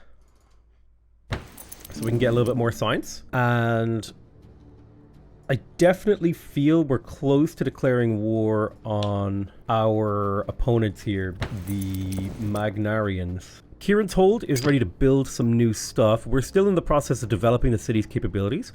So I'm going to build that granary because that's going to be extra food. We will build the granary. And I would also like to build the study. It's only +1 science, but it's a little bit. Any other towns in need of orders? Not that I can see. Let's manage this army. We're going to drop the first Spears of Andor. I don't know how to move units back and forth. The first Spears of Andor, I'll just send them to Dinara. So I'm happy with the Assassin preset.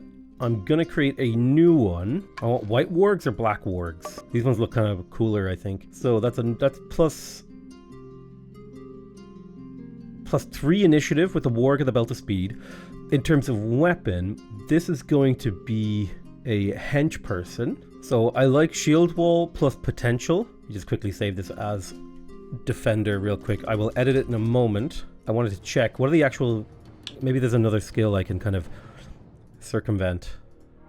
Well, that's the healthy bard, sorry. So we definitely want a defender to have a shield, if this is what this is going to be. And I think in an ideal world a defender would have a sword, but we don't have swords, we just have a blade. In addition to that, defender, +10 defense when defending, that's perfect. So he's going to be basically unkillable. So we have 2 iterations of the defender. I'm going to delete/retire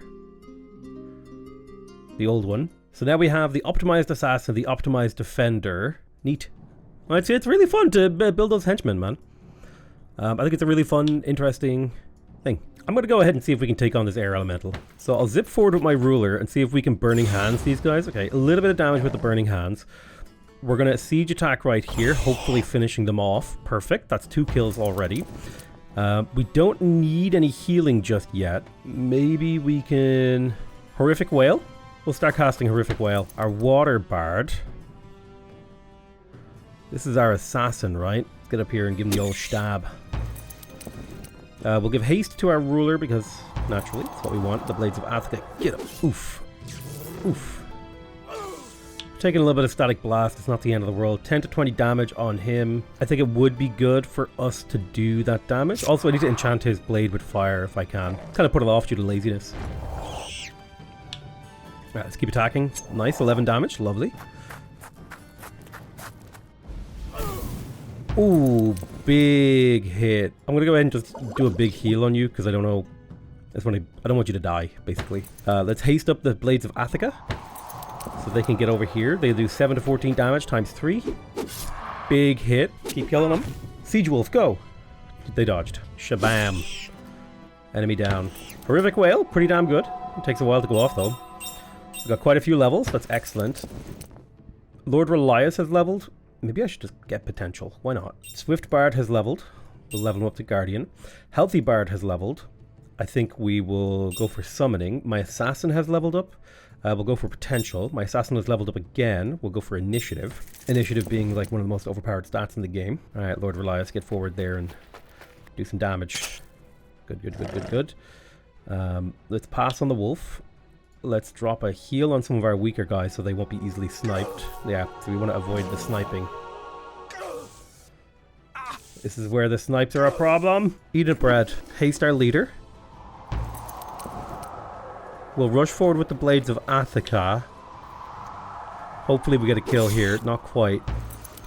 Let's finish them. We have a wolf. Let's do a howl. Come on, let's get these kills if we can to try to cut down on the amount of kills these guys might get. Okay, they're attacking. Nice, okay, they spread their attacks out. Whew. They could have made my life really hard there. Keep casting haste. Siege attack, yeah. Heal.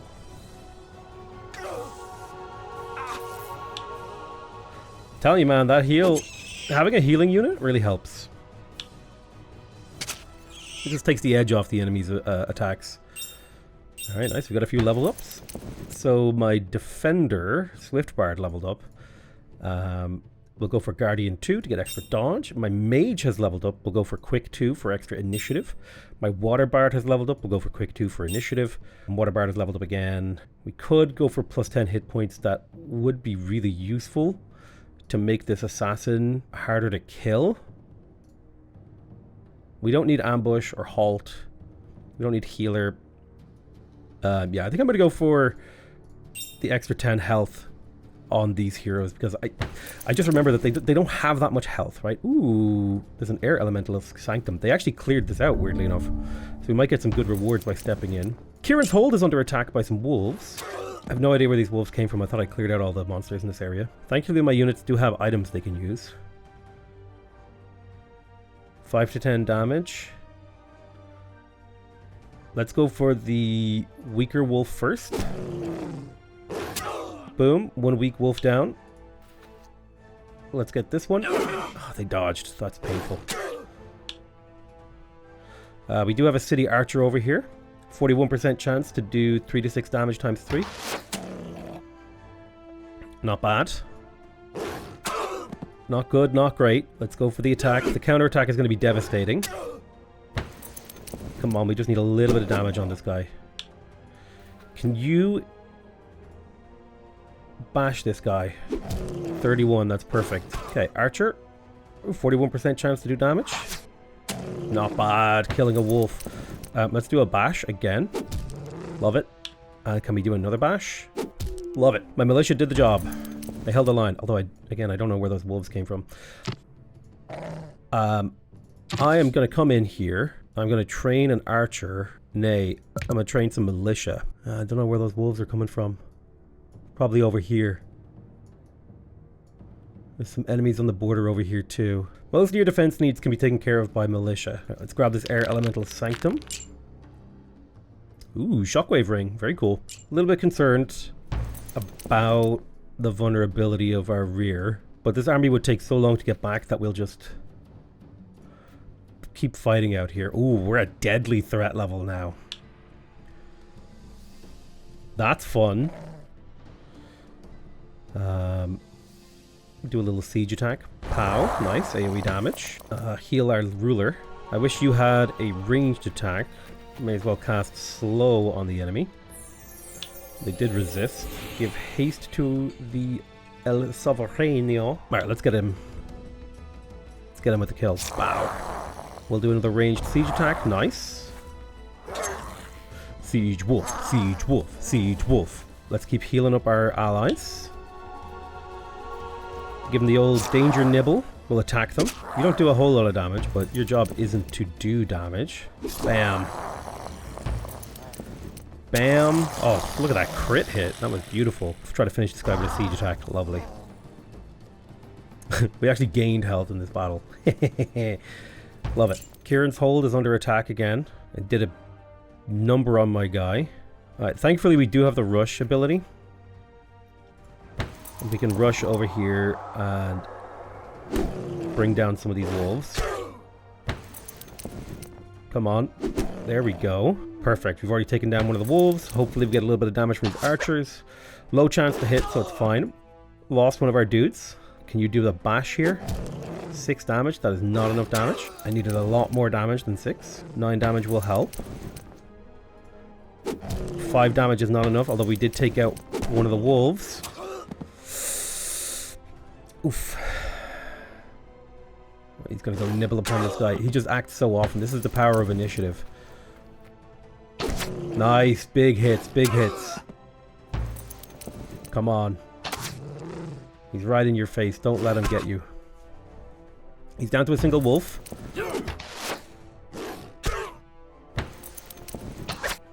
Come on. Come on. There we go.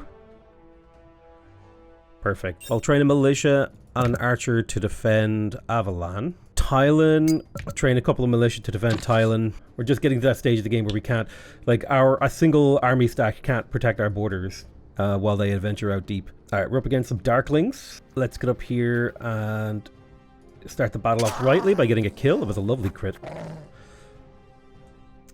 Do a wolf catapult attack. Pow, nice AoE damage.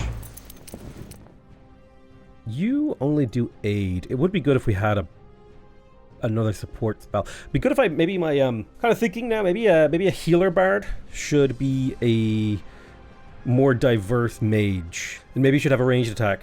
Definitely learning about a lot about how I want to set up my armies. Right, we'll grant haste. Get in there with the big damage. Come on. There we go. Yeah, the battle system is very straightforward, which I kind of appreciate it. Like, a big complicated battle system just doesn't feel necessary. It's like, you run in, you stab the bad guy. Boom. That's about as complicated as it needs to be. Okay, so our mage here leveled up. It would be good if we had, the summon. Let's do it. Summon Wisp, and then the Water Bard. We definitely wanted the hit points. This guy's not going to have a whole lot of defense. So Tylon has leveled up a +1 fame per season. This is actually surprisingly good if you're building a lot of henchmen. +1 fame per season is actually surprisingly good. Otherwise, it's kind of eh. The +1 production from all materials in your empire is crazy scaling. That's a huge amount of production. Although I do like, personally, I like the fame because I like building henchmen. But I'm going to take the governor's office just because I know that it is good. Kieran's hold has grown to level 3. Initiative, like, as much as I want the +1 hit points per level, initiative is just so good. +2 initiative is crazy strong. It's hard to justify taking anything but that. Okay, let's put a militia party into this location. It has 3 militia and an archer. Plus now it has a 4th militia. And I think in theory this militia will slowly level up as it defends the location. I don't see any major threats nearby, so I do feel safe to go back to building.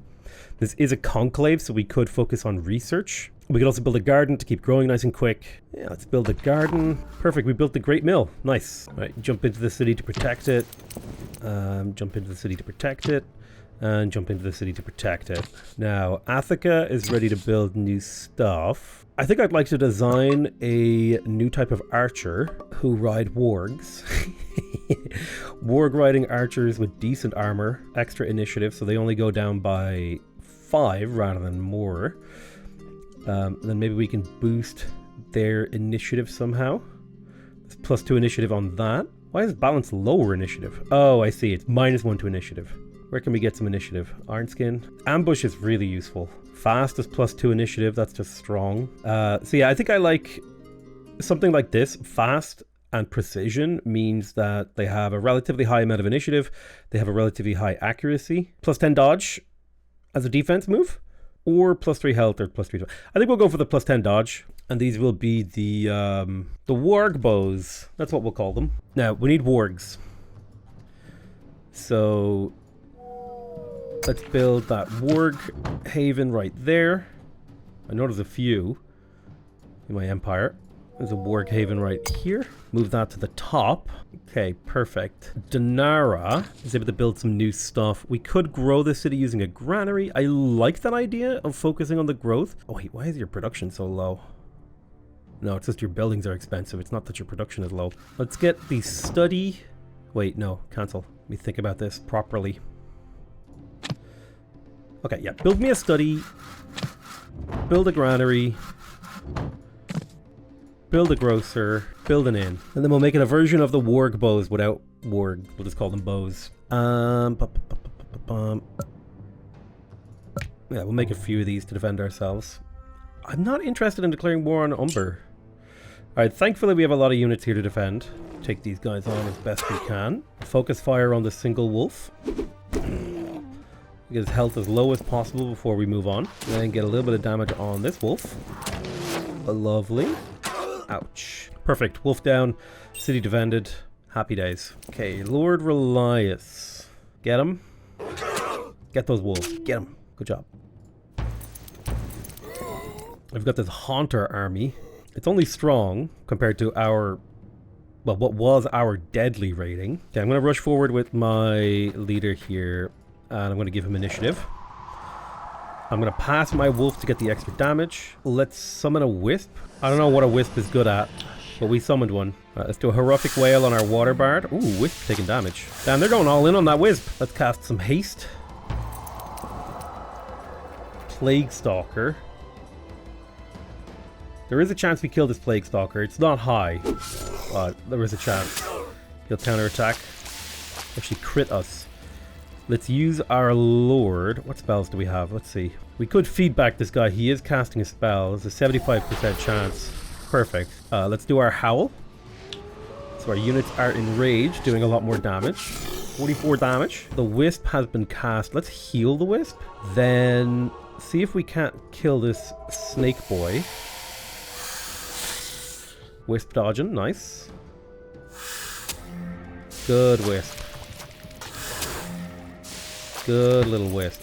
With the Swift Bard, let's cast haste on the wolf so he's nice and quick. We can use a catapult attack to get a decent bit of AoE chip damage. Now this Wisp, we're going to hide it back and pass to keep it safe. Right, he did like a Curse of Syndrome, which is a nice big AoE damage. Hits the entire enemy army. Let's pull in our spells here. I want heal on this one. There's aid, heal, and summon Wisp. Counterspell, hope. Put hope right there. Let's do hope. Give us a nice stamina boost so our units can use their abilities more often. There's the horrific whale. Hopefully the wolf can kill. Perfect. Good job, wolf. And we will kill this Naja. We'll even haste the Wisp just for memes. Zap this baby. Zap. Good job, Wisp. That Wisp did work. Like, the fact that I tanked all that poison, because I think Wisps are immune to poison. So it tanked a bunch of poison for us. We are using mana at a ridiculous rate now in our battles, so we are going to want to increase our mana income. Beautiful. Lots of level ups here. Even Relias leveled. Yeah. I do think getting quick is just so strong. Being fast is like super overpowered. We definitely want also Shield Wall. It's +3 defense to the entire army. We'll work our way towards that. My mage has leveled up. I don't know if we need finesse. It would be nice to get the Lightbringer. My assassin has leveled up as well. I don't know if we necessarily need the extra attack versus opponents with lower thingy. It'd be a lot of fun to get the initiative. Grab some dodge. Someone's a Mire Scath. A baby Scath to fight for me. Yeah. That's cute. Okay, somebody built the Merchant Cross Bazaar. Athika here is able to train units. There's nothing we can really build. Could build a hedge wall, which would give defending units initiative. We did train a party of bow ladies, and our goal is to use these, to use Inslow as the commander of these bows. So speaking of which, coming into Athika, we're going to get rid of meditation and hammers. Since we're starting to produce military out of here, we're actually going to implement some new things. This is +2 fire attack per radiance, +2 defense, +1 initiative per radiance is very strong. We're going to cast that on Athika. Then I do like Heart of Fire, so we will cast that in here too.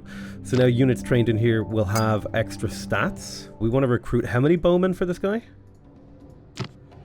Inslow, I need to bring you over to here. 1, 2, 3, 4 new bowmen. So 2, 3, 4 bowmen. Excellent. The idea is that Inslow will command a troop of bow wielders who will do a bunch of damage from range. I know. It's a doctrine. Is it good? Who knows? Certainly not me. Okay, is it time to declare war? I think it is time to declare war on these guys, on Magnar. So I declare war on you, Magnar, and we'll go take on Kafara here. Fundamentally, 4X games are war games. You got to remember that. So we're against Goric Foreman, City Militia, and Slave Militia. We'll go ahead and fight the battle. We'll step forward, and we will give ourselves haste. We will do a catapult attack right here. My healer will summon a Wisp. My Water Bard. You could slow this guy, right? He resisted. Oh well. Swift Bard, speed up these swords, guys. 4 to 8 damage times 3. Hopefully we'll get the kill. Not quite.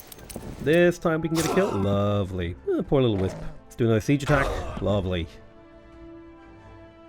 Mostly just trying to make sure that we kill enemies nice and simply. Oh, big crit on that Slave Militia. He resisted again. Oh well. Zap him. Yes. Okay, he dodged my Siege Wolf attack, but that's fine. We can finish him off. Excellent. We took him out. Kafara belongs to me now.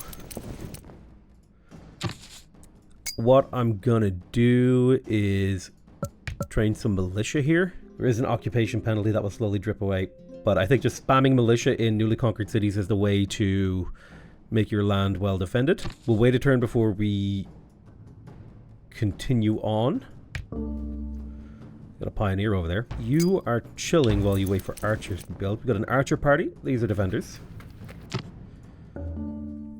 We've have access to the library, which is going to help us with our research. Technology treaties are a thing as well. Let's pick up cooperation. This is going to allow us to get bigger units. It's a 33% increase in the power of our military.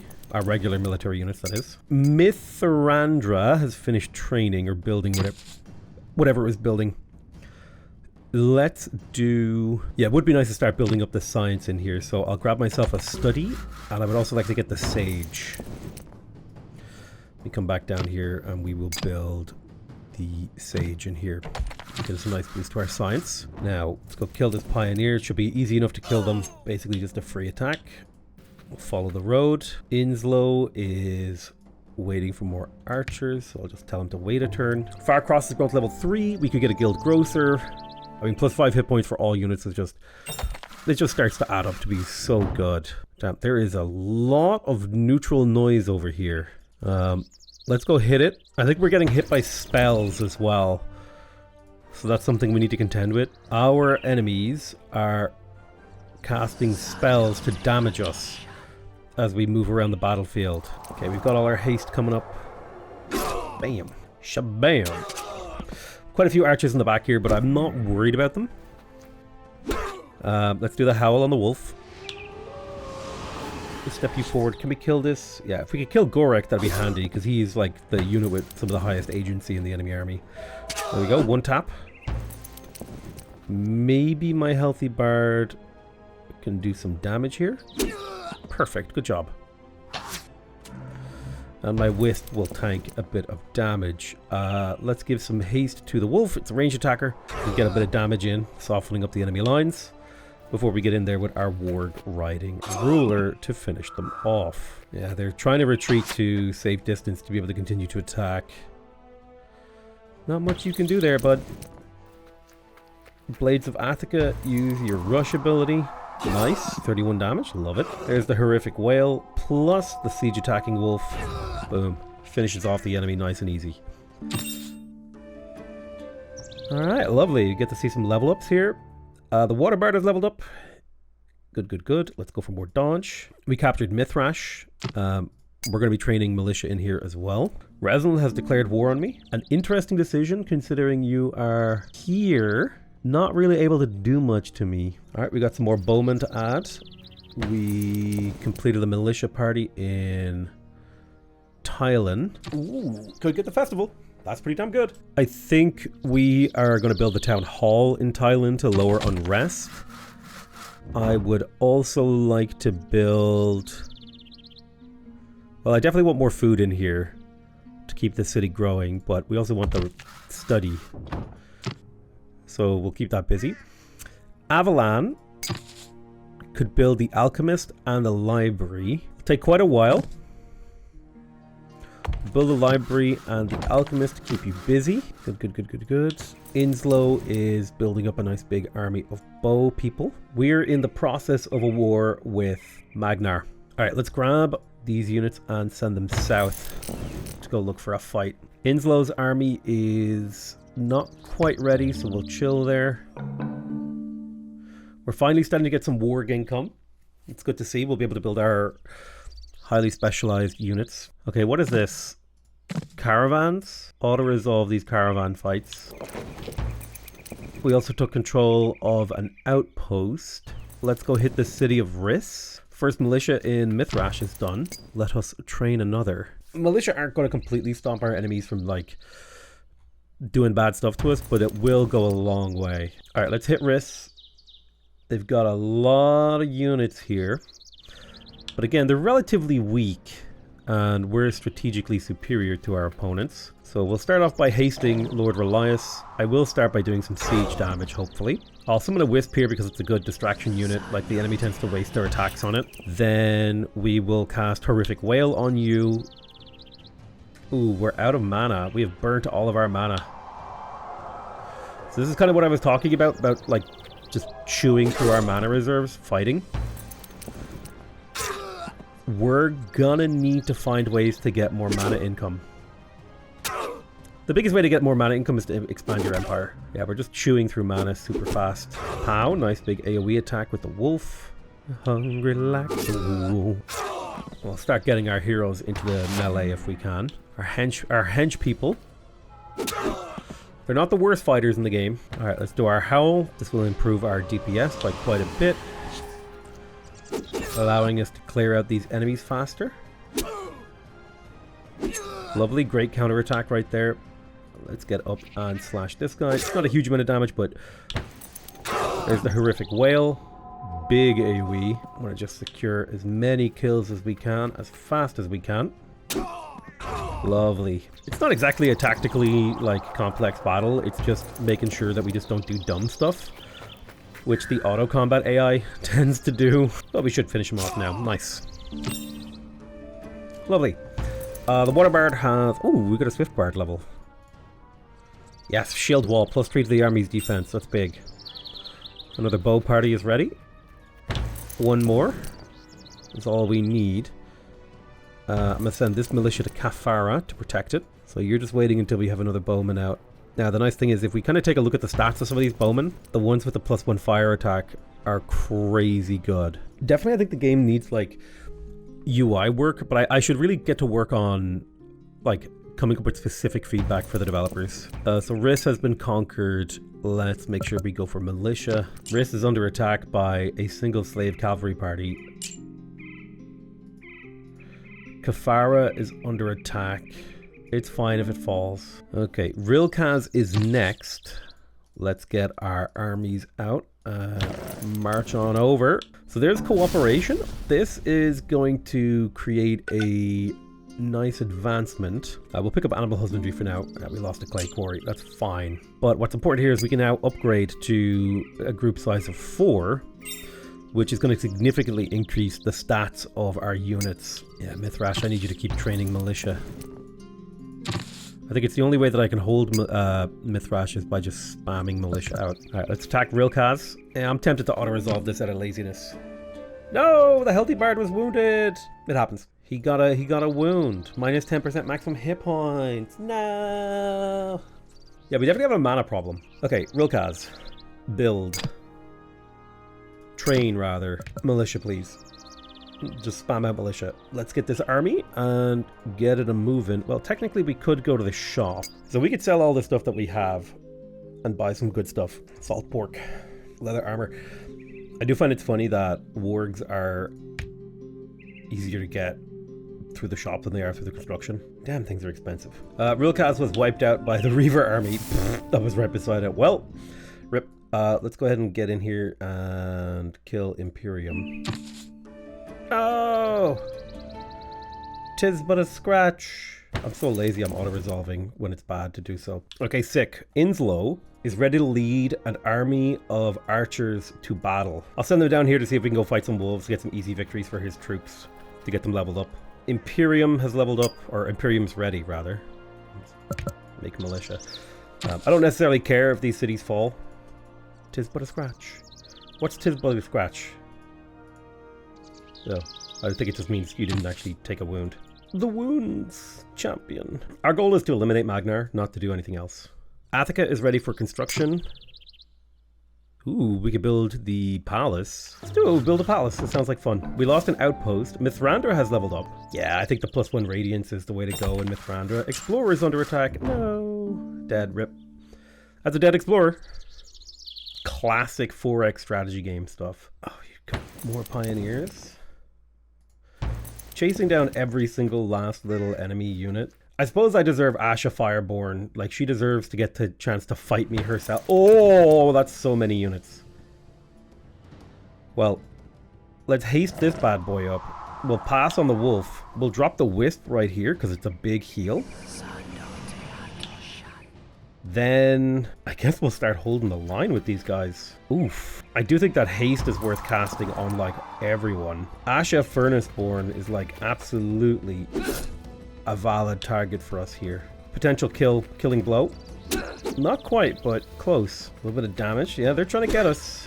That is so many units. A horrific whale here would actually do a lot of work. Oh, the catapult is very scary. Howl, please. The blades of Attica do crazy damage. Let's take out these minions. Let's get over here and take out the city militia because we want to get close to this catapult if we can. This healthy bard should heal It's 6 mana to heal itself. We'll do it. Water Bard. There's so many units. Swift Bard, get up here. Also fight. Nice. Lord Relias, continue in your glorious quest to murk the enemy. Yeah, they're trying to shoot my healer. Catapult, I would like you to hit the enemy catapult. Catapult Wolf. Healthy Bard, you just stay where you are. Your job is to be alive and healthy. Water Bard, you can come forward. Your job is to fight. Can I get on top of the catapult? I can. Start killing it. 20 damage to my wolf. You jerk. That's my siege wolf. You know how hard I worked to get that siege wolf? AoE attack right here. Lovely. Good job, Blades of Athika. The Blades of Athika do serious damage. Come on. There we go. It's 15 damage. That's what we like to see. No, my wolf. That's my Siegin wolf. They're killing my Siegin wolf. That's the one I used to siege. Alright, Siege Wolf, go. This is too tasty an attack to let up. Oh, that was good. My Blades of Athika should do serious damage here. I'll pop my Healthy Bard forward now. I think we're at a point in the battle where like the enemy is essentially routed. I will, however, rush to try and take on this catapult because I'm tired of its bullcrap. There we go. Critical hit. It's dead. Little Wispy Boy. Nice kill. My wolf. Don't be shooting my wolf. Okay, it's not okay. I'll shoot you with my wolf. How dare you? Alright, let's take out this hero. We have a pretty decent chance of getting an insta-gib. Oh, he survived with 1 HP? Are you kidding me? Again? Alright, let's chase down these. These archers are annoying me because they're going for my wolf. Healthy Bard. Please finish this guy. You have a 96% chance of killing him. Thank you. Sir, please kill these archers. Thank you. You mostly did it. Siege attack. Siege Wolf. Good kill. I think I'm going to rush over here and then drop a nice Wisp heal. Dude, the Wisp is so good. You gotta give the Wisp some respect. Blades of Athika should one-shot these guys. Yeah, I mean, they're just so strong. Siege Wolf. Do your damage, Siege Wolf. Okay. We ground our way through the enemy forces without taking any losses. Definitely a very simple strategic combat system. Or tactical combat system. My Water Bard has leveled up. Let's keep getting you some extra dodge. My Healthy Bard has leveled up. I suppose it would be nice if we got the extra levels on summons. Alternatively, we could get you extra 10 hit points. I do think those 10 hit points add up, actually. Ah, nice. Magnar. We completely defeated Magnar. So we're going to want to spend a little bit of time clearing out this area of bad monster guys who are threatening all of our stuff. Pelion the Bright seems to be not entirely there. He's a glowy boy. Kurgan's Hold. We're just kind of training militia to try to hold this territory. Why are you building an iron mine? Don't do that. Train militia to defend yourself from wandering monsters. Okay, I'm feeling a lot better about the situation. We do have a lot of enemies in our territory that we need to clear up. There's a lot of stuff over here that we need to clean up. Alright, let's get these guys out in the field. God damn, okay, it's a very strong wolf. Let's try and beat this without using any magic. Siege attack. Yeah, give me this kill. Nice. Okay, not quite, but we did take out an entity. Whoops, I accidentally hit the automatically end battle button. I thought that was speed up the animations. Nope, that's just finish the battle. Let's get more initiative on you. So you're a defender. You got the shield wall. We would like better army spell resist. I do think initiative is like super important. Let's make sure we cleanse this.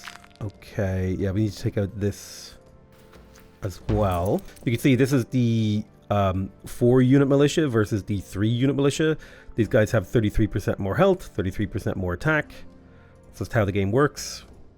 Bigger armies, more units is better. Let me have a look. Uh-oh, uh-oh, uh-oh. I think we pushed the game to its limit again. It's doing that black screen thing. But I think this is a good enough, you know, gameplay, or like, I feel like we showed a lot of gameplay. A lot of cool stuff going on here. A lot of really cool ideas. Some bugs. I think from a gameplay point of view, this game is very, very interesting. And also the vision that developers have for the game. So, I'm gonna call it there. I want to thank you guys very much for watching. I love you all very much, and I'll see you guys next time. Bye-bye!